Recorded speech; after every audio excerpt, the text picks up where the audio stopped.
മഹത്വമുണ്ടാകട്ടെ. നമ്മൾ കണ്ണെടുക്കാൻ പ്രാർത്ഥിക്കാം. എല്ലാ കണ്ണും പിതാവ്, ഞങ്ങൾ ഒരുമിച്ച് വീണ്ടും ഈ സായാഹ്നത്തിൽ അങ്ങയുടെ മുമ്പിലേക്ക് കടന്നു വരികയാണ്. അങ്ങയുടെ കുഞ്ഞുങ്ങളായ അവിടുത്തെ പുത്രന്റെ രക്തതാൽപര്യ മക്കളായ ഒരേ പ്രത്യാശയിൽ ഒരേ വിശ്വാസത്തിൽ ജീവിച്ച് ഈ ആയുസ് മുഴുവനും അവിടുത്തെ പ്രസാദിപ്പിക്കാൻ ആഗ്രഹിക്കുന്ന അങ്ങയുടെ കുഞ്ഞുങ്ങൾ ഒരുമിച്ച് ഇന്ന് രാത്രിയിൽ കടന്നു വരികയാണ്. കർത്താവേ, അവിടുത്തെ ഹിതം അവിടുത്തെ സഹായിക്കണമെന്ന് അങ്ങോട്ട് പ്രാർത്ഥിക്കുന്ന കർത്താവെ, കേൾക്കുന്ന വചനങ്ങളെല്ലാം ശ്രദ്ധയോടെ ഗ്രഹിച്ചറിയുവാൻ കർത്താവെ, അതിൻ്റെ പൂർണ്ണ വെളിപ്പാടോടുകൂടി തന്നെ ഞങ്ങൾക്കത് ഹൃദയത്തിൽ കർത്താവെ എഴുതുവാൻ സംഗ്രമിക്കുവാൻ പരിശുദ്ധാത്മാവ് എല്ലാ വ്യക്തിയെയും സഹായിക്കണമെന്ന് അങ്ങോട്ട് പ്രാർത്ഥിക്കുന്നു. ഞങ്ങൾക്കാകെയുള്ള ആശ്രയവും അവിടുത്തെ വചനം മാത്രമാണ് കർത്താവ്. ഞങ്ങളേറെ ശ്രദ്ധയോടെ ഏകാഗ്രതയോടുകൂടി തന്നെ പഠിക്കുവാൻ ഓടി വന്നിരിക്കുന്ന കർത്താവ്, ഇന്ന് രാത്രിയിൽ പ്രസംഗിക്കുന്ന അടിയനും കേൾക്കുന്ന ഞങ്ങളുടെ കർത്താവ് സഹോദരങ്ങളെല്ലാം ഒരുമിച്ച് കർത്താവ് നിത്യത്തിലേക്ക് ഞങ്ങളെ ഹൃദയത്തെ അടുപ്പിക്കുവാൻ ഇന്ന് കേൾക്കുന്ന വചനങ്ങളെല്ലാം ഞങ്ങളെ സഹായിക്കണം. പ്രത്യേക ദൈവരാജ്യം എന്ന് പറയുന്ന ആ വലിയ വിഷയം അവിടെ പരിശുദ്ധാത്മാവിൽ ആശ്രയിച്ച് ഞങ്ങൾ പഠിക്കുകയാണല്ലോ.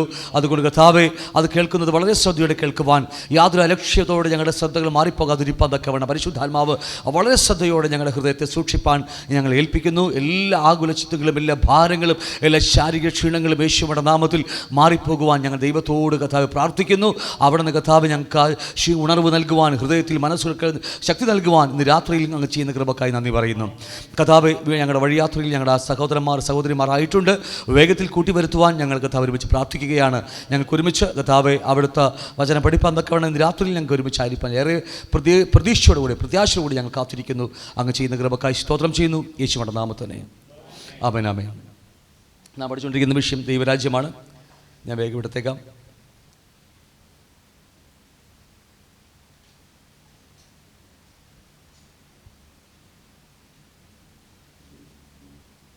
നമ്മൾ ഗവൺമെൻറ്റിനെ കുറിച്ചാണ്. ദൈവരാജ്യത്തിനകത്ത് രണ്ട് കാര്യമുണ്ട്. ഒന്ന്, സ്വർഗീയ ഫാമിലിയെക്കുറിച്ച് നമ്മൾ പഠിച്ചായിരുന്നു അല്പമായിട്ട്. പിന്നെ നമ്മുടെ സാധാരണ സൺഡേ ക്ലാസ് നമുക്ക് കൂടി വരുമ്പോൾ അതൊക്കെ ആഴമായി പഠിച്ചതുകൊണ്ട് ആ വിഷയം തന്നെ മുഴുവനായി വിടുകയാണ്. അതിനെക്കുറിച്ച് വീണ്ടും പഠിക്കും നമ്മൾ. രണ്ടാമത് ഗവൺമെൻറ്റിനെ കുറിച്ചാണ് പഠിച്ചത് അല്ലേ. ഒരു ദൈവരാജ്യത്തിനകത്ത് ഒരു ഗവൺമെൻറ് ഉണ്ട്. അത് നമുക്ക് മറ്റൊന്നുമല്ല, ആ രാജ്യത്തിനകത്ത് നാം എല്ലാം പ്രജകളാണ്. അത് മാത്രമല്ല, അവിടെ നമുക്കൊരു ദാസൻ്റെ മനോഭാവത്തോടു കൂടി പ്രവർത്തിക്കേണ്ട ഉത്തരവാദിത്വമുണ്ട്. നമ്മൾ പ്രജകളാകുമ്പോൾ ഒരു രാജ്യത്തിനകത്ത് പ്രജകളുണ്ടെങ്കിൽ എന്ത് ചെയ്യും? നമ്മൾ ആ പ്രജകൾ ആ രാജ്യത്തിനകത്ത് ജീവിക്കുമ്പോൾ ആ രാജ്യത്തിന് കീഴിലാണ് ജീവിക്കുന്നത്. നമുക്കവിടെ ചെറിയായിട്ട് എഴുതിയിട്ടുണ്ട്, ആ രാജ്യത്തിന് വേണ്ടിയും ആ രാജാവിൻ്റെ ഇഷ്ടം ചെയ്യാൻ വേണ്ടിയാണ് ആ രാജ്യത്തിനകത്തെ പ്രജകളായി നമ്മൾ ആയിരിക്കുന്നത്. അതുകൊണ്ട് ഗവൺമെൻറ്റിനെക്കുറിച്ച് നമ്മൾ പതിയെ പഠിച്ചുകൊണ്ടിരിക്കുകയാണ്. നമ്മൾ കണ്ടു കഴിഞ്ഞ കാര്യമാണ്. അതിനകത്ത് ഒരു രാജാവുണ്ട്. ഒരേ ഒരു രാജാവ് മാത്രമേ ഉള്ളൂ, ഒരു ഭരണം മാത്രമേ ഉള്ളൂ, ഒരു സിംഹാസനം. അതുകൊണ്ട് ആ ഹൃദയത്തിനകത്ത് നമ്മുടെ അകത്ത് ദൈവരാജ്യം വരണമെന്ന് കർത്താവ് നമ്മോട് പറയുന്നല്ലേ. കർത്താവ് നമ്മുടെ അകത്ത് വന്ന് വാസം ചെയ്യാൻ ഒന്നാമതേ നാം അവൻ്റെ രാജ്യമായി തീരണം. അതാണ് ഒന്നാമത്തെ കാര്യം അല്ലേ. ഈ ക്രിസ്ത്യ ജീവിതത്തിൻ്റെ ഏറ്റവും നല്ല ഒരു മുതൽക്കൂട്ടെന്ന് പറയുന്നത് വെളിപ്പാട് പുസ്തകത്തിൽ പഠിക്കുന്നുണ്ട്, നാം തന്നെ അവൻ്റെ രാജ്യമായി മാറുന്നു. അവിടെ അല്ലേ, നാം തന്നെ, വാക്ക് വളരെ ഇമ്പോർട്ടൻ്റ് വിഷയമാണ്. നാം തന്നെ അവൻ്റെ രാജ്യമായി മാറുക എന്ന് പറഞ്ഞാൽ എൻ്റെ ഹൃദയത്തിനകത്ത് കർത്താവ് വാഴുവാൻ ഒരൊറ്റ സീറ്റേ ഇതിനകത്തുള്ളൂ, ഒറ്റ കിങ്ഡമേ ഇതിനകത്തുള്ളൂ. അത് മനുഷ്യ കിങ്ഡമല്ല, അത് കർത്താവിൻ്റെ രാജ്യമാണ്. അതുകൊണ്ട് എന്നെ അവൻ ഭരിക്കുവാൻ ഞാൻ അവന് വിട്ടുകൊടുക്കുമ്പോഴാണ് അവിടെ അത് സംഭവിക്കുന്നത്. അതുകൊണ്ട് ഞാനത് വിട്ടുപോകുകയാണ്. അതുകൊണ്ട് നമ്മൾ കണ്ടതാണ്, ഈ ഒരു ഇന്ത്യൻ ഭരണഘടന പോലെ തന്നെയാണ് ദൈവരാജ്യത്തിനകത്ത് രാജാവ് ഭരിച്ചുകൊണ്ടിരിക്കുന്നത്. ദൈവരാജ്യം എന്നത് ഭൂമിയുടെയും സ്വർഗത്തിൻ്റെയും കോമ്പിനേഷനാണെന്ന് നമുക്ക് ഉണ്ടായിരുന്നു. ദൈവം മനുഷ്യനെ ഭൂമിയിൽ വാഴുവാൻ വെച്ചു. നമുക്കതറിയാം, 5 കിങ്ഡത്തിന് മേൽ, അതിൻ്റെ രാജ്യത്വങ്ങളുടെ മേൽ വാഴുവാൻ കർത്താവ് മനുഷ്യനെ ആക്കി വെച്ചു. ഉൽപ്പത്തി പുസ്തകത്തിൽ fish kingdom, animal kingdom, birds kingdom, reptile kingdom, planet kingdom എന്ന് പറയുന്ന 5 രാജ്യത്വമേൽ വാഴുവാൻ ദൈവം മനുഷ്യനെ 6ാമത്തെ കിങ്ഡമായ മാനുഷിക രാജ്യമാക്കി വെച്ചു. അതിന്മേൽ ദൈവം 7ാമത്തെ കിങ്ഡമായ ദൈവരാജ്യം മനുഷ്യനെ വാഴുന്നു, മനുഷ്യൻ ഭൂമിയെ വാഴുന്നു. ഇതായിരുന്നു സിസ്റ്റം. ഈ സിസ്റ്റത്തിൽ നിന്നാണ് മനുഷ്യൻ വീണുപോയത്. നമ്മെ അതിലേക്കാണ് കർത്താവ് നയിച്ചുകൊണ്ടിരിക്കുന്നത്. ഞാൻ പറഞ്ഞത് മനസ്സിലാവുന്നുണ്ടോ? നമ്മൾ ക്രിസ്ത്യ ജീവിതം വെറുതെ വന്ന് പാട്ടും കഴിച്ച് എന്താ പറയുക, ഭക്ഷണം കഴിച്ച് പോകാൻ വേണ്ടിയില്ല, ഒരു രാജഭരണത്തിന് വേണ്ടി ഒരുങ്ങാൻ വേണ്ടിയാണ് കർത്താവ് നമ്മെ സഭയിലാക്കി വെച്ചിരിക്കുന്നത് അല്ലേ, ഒരു ഭരണത്തിന് വേണ്ടി. അതുകൊണ്ട് നമുക്ക് കണ്ടു കഴിഞ്ഞ കാര്യമാണ്, ഇതൊക്കെ നമ്മൾ പഠിച്ചു കഴിഞ്ഞ കാര്യമാണ്, വിട്ടുപോകുന്നു. ദൈവം നമ്മളെ അഞ്ച് കാര്യങ്ങളാണ് പറഞ്ഞത്. ഇതിനെക്കുറിച്ച് അല്പമായിട്ട് ഇന്ന് നമ്മൾ സംസാരിക്കും.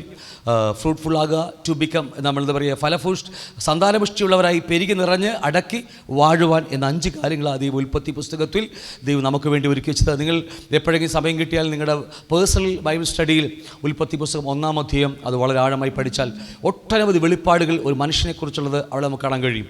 ഓരോരോ വാക്കുകളൊക്കെ 7 ദിവസം കൊണ്ട് ദൈവം ഉണ്ടാക്കുന്നതൊക്കെ 7000 വർഷത്തെ പ്രൊജക്റ്റുകളാണ്. ആ ഓരോ വർഷവും 1000 വർഷത്തെ പ്രൊജക്റ്റുകളാണ്. ആ ഓരോ ദിവസം സൃഷ്ടിക്കുമ്പോഴും 4-ാം ദിവസം ഈ ഭൂമിയെ വെളിച്ചം തരാൻ വേണ്ടി പകൽ വെളിച്ചം തരാൻ വേണ്ടി സൂര്യനെയും രാത്രി വെളിച്ചം തരാൻ വേണ്ടി ചന്ദ്രനെ സൃഷ്ടിക്കുമ്പോൾ അത് 4000 വർഷത്തിനിടയിൽ ആ 4-ാമത്തെ ദിവസം 1000 വർഷം അതെന്തൊക്കെയാണോ അതെല്ലാം അവിടെ കാണാൻ കഴിയും വെളിപ്പാടുകൾ. അത്രയും ആഴമായിട്ടാണ് ദൈവത്തിൻ്റെ ജ്ഞാനം എന്ന് പറയുന്നത്. അപ്പോൾ എന്തുമാകട്ടെ, നമ്മുടെ വിഷയം അതല്ലാത്തതുകൊണ്ട് വിട്ടുപോകുക. നമ്മൾ അതിനെക്കുറിച്ച് കണ്ടതാണ്. എന്നാൽ മനുഷ്യൻ പാപം ചെയ്ത് മനുഷ്യൻ ആ 5 കിങ്ഡത്തിന് മേൽ വാഴേണ്ടതിന് പകരം അത് വിട്ടുപോയിട്ട് നമ്മൾ 6-ാമത്തെ കിങ്ഡത്തിൽ നിന്ന് മനുഷ്യൻ മാറ്റപ്പെട്ടു പോയി. മനുഷ്യൻ സാത്താൻ അടിയറ് പറഞ്ഞു പോയി. 7th കിങ്ഡമായ ദൈവരാജ്യം മനുഷ്യനെ വാഴുവാൻ, അതാണ് ഇൻഡ്യൂട്ടിരിക്കുന്നത്, വാഴുവാൻ കഴിയാതെ വണ്ണം മനുഷ്യൻ ഭൂമിയിൽ വെറും അടിമകളായിപ്പോയി, സാത്താൻ്റെ അടിമകളായിപ്പോയി. അതുകൊണ്ട് പിന്നീട് നമ്മൾ കാണുന്നത് മുഴുവനും മനുഷ്യൻ പിശാചിൻ്റെ രാജ്യത്തിന് കീഴിൽ ജീവിക്കുന്ന മനുഷ്യരായിട്ടാണ്. ഇത്ര നിങ്ങൾക്ക് പറഞ്ഞ് മനസ്സിലാവുന്നുണ്ടോ? ക്രിസ്ത്യ ജീവിതത്തിൻ്റെ, സഭാജീവിതത്തിൻ്റെ ഒരു വലിയ പ്രവൃത്തി നമുക്കുണ്ട്. നമ്മളാണ് ഇത്. ഞാനീ പറഞ്ഞു പോകുന്ന ഒറ്റ വാക്യം പറയുന്നുള്ളൂ, പക്ഷേ അത് ആഴമായി സഭയുടെ പർപ്പസ് എന്ന ഒരു ചോദ്യമുണ്ട്. ആ ചോദ്യം നമ്മളൊക്കെ അറിയണം. അതിന് ആൻസർ നമ്മൾ കണ്ടെത്തണം. എന്തിനു വേണ്ടിയാണ് സഭയെ? വ്യക്തിപരമായി നാം ഓരോരുത്തരും സഭകൾ അല്ലേ? അപ്പോൾ നമ്മളെ എന്തിനാണ് ഈ സഭയെ നമ്മളെ കൂട്ടമായി അല്ലെങ്കിൽ നമ്മളെ വ്യക്തിപരമായിട്ട് എന്തിനാ എന്നെ സഭയിൽ അല്ലെങ്കിൽ ഭൂമിയിൽ ആക്കി വെച്ചിരിക്കുന്നത്? എൻ്റെ പർപ്പസ് എന്താണ്? എന്നെ വിളിച്ചു വേർതിരിച്ച് മാറ്റിയതിൻ്റെ ഉദ്ദേശം. ഈ ചോദ്യം ഞാൻ ഒരൊറ്റ വാക്കിൽ പറഞ്ഞു വിട്ടു, പക്ഷേ ഒരു ആഴമായ ബൈബിൾ സ്റ്റഡിയാണത്. ഇതെന്തിനാ ദൈവം എന്നെ ഈ സഭയിലാക്കി വെച്ചിരിക്കുന്നത്? എൻ്റെ പർപ്പസ് എന്താ? ചർച്ചിൻ്റെ അല്ലെങ്കിൽ ഞാനാകുന്ന സഭയുടെ പർപ്പസ് എന്താ? അതിൽ 1-ാമത്തെ പർപ്പസ് ഇഷ്ടംപോലെ ഉണ്ട്. അതിൽ ശ്രേഷ്ഠമായി നിൽക്കുന്നൊരു പർപ്പസാണ് ഞാൻ നിമിത്തം അല്ലെങ്കിൽ മനുഷ്യൻ നിമിത്തം ആ 6-ാമത്തെ കിങ്ഡം നഷ്ടപ്പെട്ടു പോയി. തിരിച്ച് ഞാൻ പിടിച്ചെടുക്കുകയാണത്. നിങ്ങളൊന്നും മിണ്ടുന്നില്ലല്ലോ. ഞാൻ പറഞ്ഞ അർത്ഥം മനസ്സിലാവുന്നുണ്ടോ? മനുഷ്യനാണ് ഈ 6-ാമത്തെ കിങ്ഡത്തിൽ നിന്ന് ഒഴിഞ്ഞു മാറിപ്പോയത്. പാപം ചെയ്ത് ദൈവത്തിൽ നിന്ന് വിട്ടുപോയി മനുഷ്യൻ ആ 6-ാമത്തെ കിങ്ഡം പിശാചിന് അടിയറ വെച്ചത് നമ്മളാണ്. അല്ലെങ്കിൽ നമ്മുടെ അപ്പനായ പൂർവ്വപിതാവായ ആദമാണത് തകർത്ത് കളഞ്ഞത് എന്നും പറഞ്ഞ് നമ്മളിങ്ങനെ വിട്ടുകളയുന്ന പരിപാടിയല്ല. ഇനി പിശാചിനെ കാണുമ്പോൾ പോ പിശാചെന്ന് പറയാനൊന്നും പോകത്തുമില്ല. നിങ്ങൾ വിചാരിക്കുന്ന പോലൊന്നും ആട്ടിയാളൊന്നും പിശാച് പോകില്ല. എത്രയൊക്കെ പറഞ്ഞ് മനസ്സിലാവുന്നുണ്ട്? അതിന് ഒരുപാട് നമ്മൾ ആ ദൈവത്തിൻ്റെ സൃഷ്ടിപ്പിലേക്ക് മടങ്ങി വരികയാണ്, അവൻ്റെ സ്വരൂപത്തിലേക്ക്, അവൻ്റെ സാദൃശ്യമൊക്കെ ഇടയ്ക്കിടയ്ക്ക് ഞാൻ ഇങ്ങനെ ബൈബിൾ ക്ലാസ്സിലൂടെ പറയാറുണ്ട്. ആത്മാവിൽ നിന്ന് ആരംഭിച്ച് ദേഹിയിലേക്ക്, ദേഹിയിൽ നിന്ന് ശരീരത്തിലേക്ക്, ശരീരത്തിൽ കൂടിയാണ് ലോകത്തിലേക്ക് വിളിച്ചു പറയേണ്ടത്. സിസ്റ്റങ്ങൾ ഇതെല്ലാം ഉടഞ്ഞു കിടക്കുക. അവൻ്റെ സ്വരൂപം മാത്രമല്ല, നീതിയും വിശുദ്ധിയും മാത്രമല്ല, അവൻ്റെ സാദൃശ്യമാണ് നമ്മൾ ഉടഞ്ഞു കിടക്കുക. ഇതൊക്കെ വീണ്ടും പുനഃസ്ഥാപിച്ചാൽ മാത്രമേ എനിക്ക് ഈ 6-ാമത്തെ കിങ്ഡം പിടിച്ചടക്കാൻ കഴിയത്തുള്ളൂ. ഇല്ലെങ്കിൽ നമ്മൾ നമ്മൾ അവസാനം സാത്താൻ പോകത്തില്ല, നമ്മൾ പോകേണ്ടി വരും. രോഗികളുടെ മേലിൽ നിന്ന് നമ്മൾ പിശാചെന്ന് പറഞ്ഞാൽ നമ്മൾ ആട്ടും, പക്ഷേ അവനൊന്നും പോകത്തില്ല. നമ്മൾ അവസാനം പറയും ശരി ചാറ്റെന്ന് പറഞ്ഞാൽ നമ്മൾ പോയി കളയും. അത്രേ ഉണ്ടാവുള്ളൂ. ആദ്യം നമ്മൾ ഇരിക്കേണ്ട തിരിച്ച് പുനഃസ്ഥാപനത്തിലേക്ക് നമ്മൾ വരണം. ഞാൻ ഒറ്റവാക്കി പറഞ്ഞു വിട്ടെന്നേ ഉള്ളൂ. വല്ലതും ഗ്രഹിച്ചോ നിങ്ങൾ? എന്തിനാ നമ്മൾ ഞാൻ ഇപ്പോൾ വിഷയം മാറിപ്പോകും, നമ്മുടെ ടോപ്പിക്കേ മാറിപ്പോകും. എന്തിനാ സഭാ ജീവിതത്തിലേക്ക് നമ്മളെ വിളിച്ചിരിക്കുന്നത്? മനുഷ്യരാൽ നഷ്ടപ്പെട്ടു പോയ ആ 6-ാമത്തെ കിങ്ഡം തിരിച്ചു പിടിക്കാൻ വേണ്ടിയാണ്. അത് എന്തുകൊണ്ടാണ് സാത്താനെ കർത്താവ് കൽവറിക്ക് തകർത്തിട്ടും എന്തിനാ ഭൂമിയിലിട്ടിരിക്കുന്നത്? അങ്ങ് തകർത്ത് നരകത്തെ തള്ളിയിരുന്നെങ്കിൽ നമ്മളൊക്കെ പണ്ട് രക്ഷപ്പെട്ടു പോയേനെ. എന്തുകൊണ്ടാണെന്നറിയാമോ? ദൈവത്തിന് ഉദ്ദേശമുണ്ട്. മനുഷ്യരാൽ നഷ്ടമാക്കിയെങ്കിൽ ആ മനുഷ്യരിലൂടെ തിരിച്ചു പിടിക്കുകയാണ്. ഉൽപ്പത്തി പുസ്തകത്തിൽ ഓരോന്നായി ഓടി വരിക. നോക്കിയേ, മാനവരാശിക്ക് വിശ്വാസത്താൽ ദൈവത്തെ വിശ്വസിക്കേണ്ടതിന് പകരം അവൻ സാത്താൻ്റെ പിശാചിൻ്റെ വാക്കുകൾ വിശ്വസിച്ചപ്പോൾ ദൈവത്തിൻ്റെ വാക്കുകളെ അവിശ്വസിച്ചിട്ട് പിശാചിൻ്റെ വാക്കുകളെ ദൈവത്തിൻ്റെ വാക്കുകളെ അവിശ്വസിച്ചിട്ട് തിന്നുന്നാളിൽ മരിക്കുമെന്ന് പറഞ്ഞു. സാത്താൻ പറഞ്ഞു തിന്നുന്നാളിൽ നിങ്ങൾ മരിക്കത്തില്ല, ദൈവത്തെ പോലെയാകുമെന്ന് പറഞ്ഞു. ദൈവത്തിൻ്റെ വാക്കുകളെ അവിശ്വസിച്ച് പിശാചിൻ്റെ വാക്കുകളെ വിശ്വസിച്ചത് നിമിത്തം നഷ്ടപ്പെട്ടു പോയ ആ റിലേഷൻഷിപ്പ്, ദൈവമായുള്ള ബന്ധം നമ്മളെ അതേ വിശ്വാസത്താൽ തിരിച്ചു പിടിക്കുക. അങ്ങനെ അല്ലേ? അയ്യോ, നിങ്ങളെന്താ ആദ്യമായിട്ട് കേൾക്കുന്ന പോലെ ഇരിക്കുന്നു.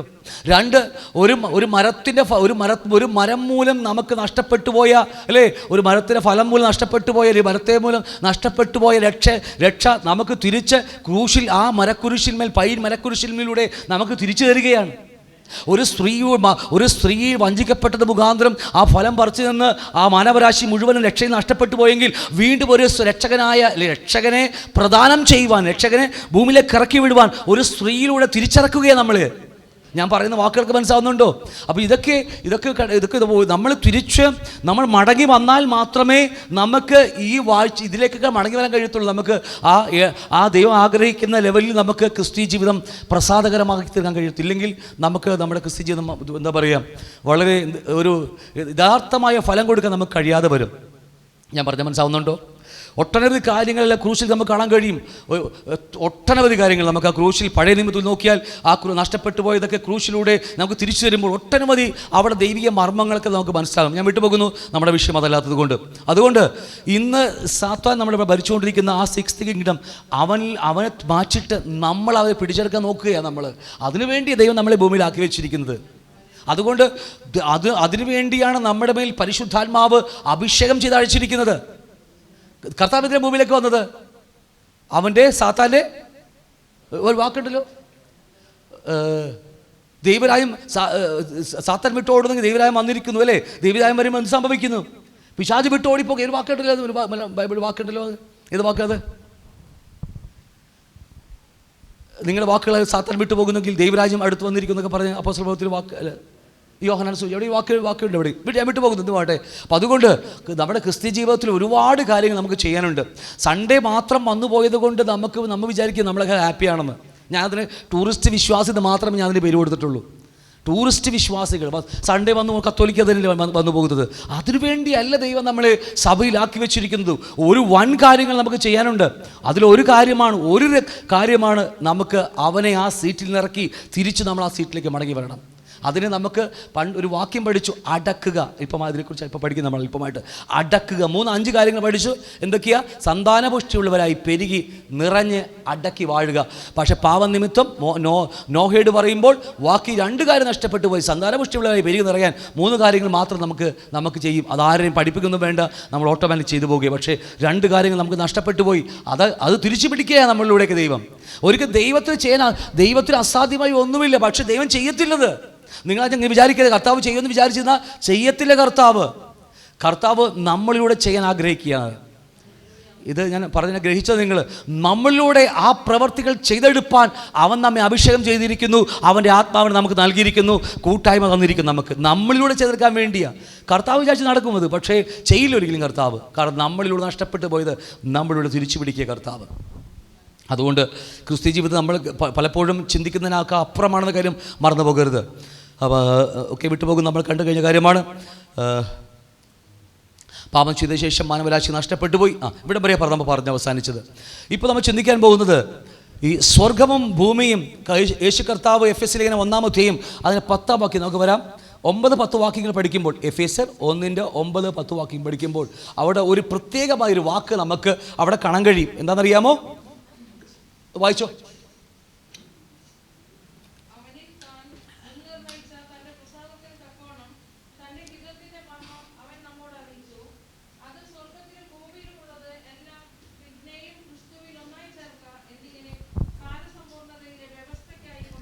നോക്കിയേ, എഫെസ്യർ 1-10 വാക്യമാണ് വായിച്ചത്.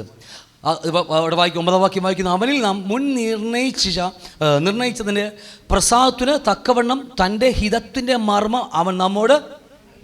എന്താണ് അവൻ്റെ അവൻ്റെ ഇഷ്ടത്തിൻ്റെ മർമ്മം? ഹിതത്തിൻ്റെ മർമ്മം എന്താ, അല്ലേ? മാനവര പഴയ തലമുറ അല്ലെങ്കിൽ പഴയ നിയമത്തിൽ പോലും ആർക്കും കൊടുക്കാതെ മറച്ചു വെച്ച പിതാവിൻ്റെ ഹൃദയത്തിൽ മാത്രം ഒളിപ്പിച്ചു വെച്ച രഹസ്യം എന്താണ്? അതല്ലേ മർമ്മം എന്ന് പറയുന്നത്, അല്ലേ? പഴയ നിയമ ഭക്തന്മാർക്ക് ആർക്കും കൊടുക്കാതെ പറഞ്ഞാലും മനസ്സിലാകത്തില്ല. വേറെ കാര്യം. ദാനിയേലൊക്കെ ചോദിച്ചു, എന്നിട്ട് പറയും, ദാനിയേലോട് പറഞ്ഞു, നീ തൽക്കാലം പോയി റെസ്റ്റ് എടുക്കുക, ഒരു തലമുറ എഴുന്നേറ്റ് വരും, ഞാൻ അവർക്ക് പറഞ്ഞു കൊടുക്കാമെന്നൊക്കെ പറഞ്ഞ് ദാനിയേലിനെ പോയി ഉറക്കിക്കിടത്തിയ കർത്താവ് നമ്മുടെ കർത്താവ്.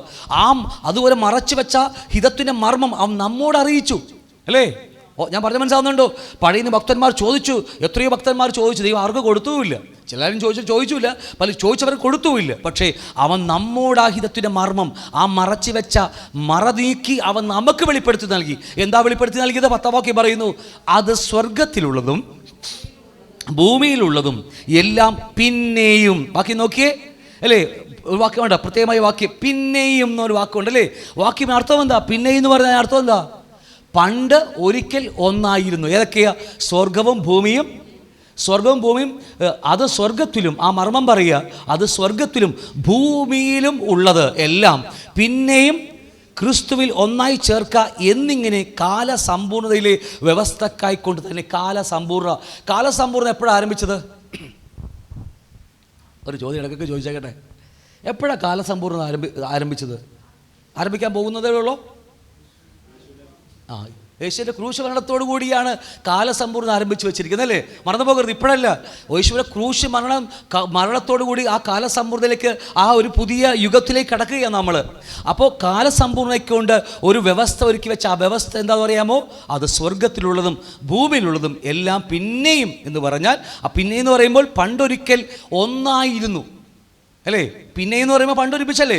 ആ സ്വർഗവും ഭൂമിയും പിന്നെയും ക്രിസ്തുവിൽ ഒന്നായി ചേർക്കുക എന്നിങ്ങനെ കാലസമ്പൂർണ്ണതയിൽ സ്വർഗീയ ലോകസ്ഥാപനത്തിന് മുമ്പേ പിതാവിൻ്റെ ഹൃദയത്തിൽ മറഞ്ഞു കിടന്ന ആ മർമ്മം ആ സഭ മുഖാന്തരം നമുക്ക് അറിവായി വന്നു.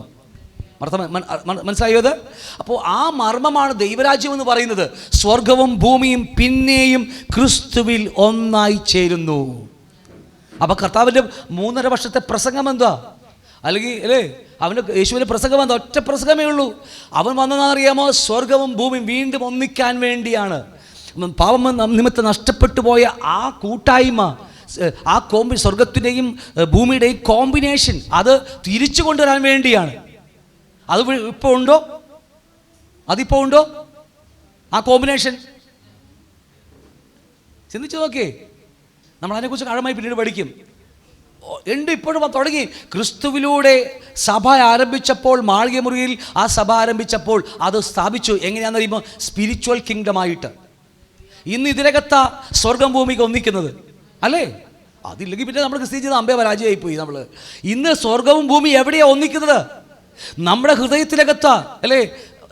ലൂക്കോസിലൊക്കെ പഠിപ്പിക്കുന്നില്ലേ, ദൈവരാജ്യം എവിടെയാ?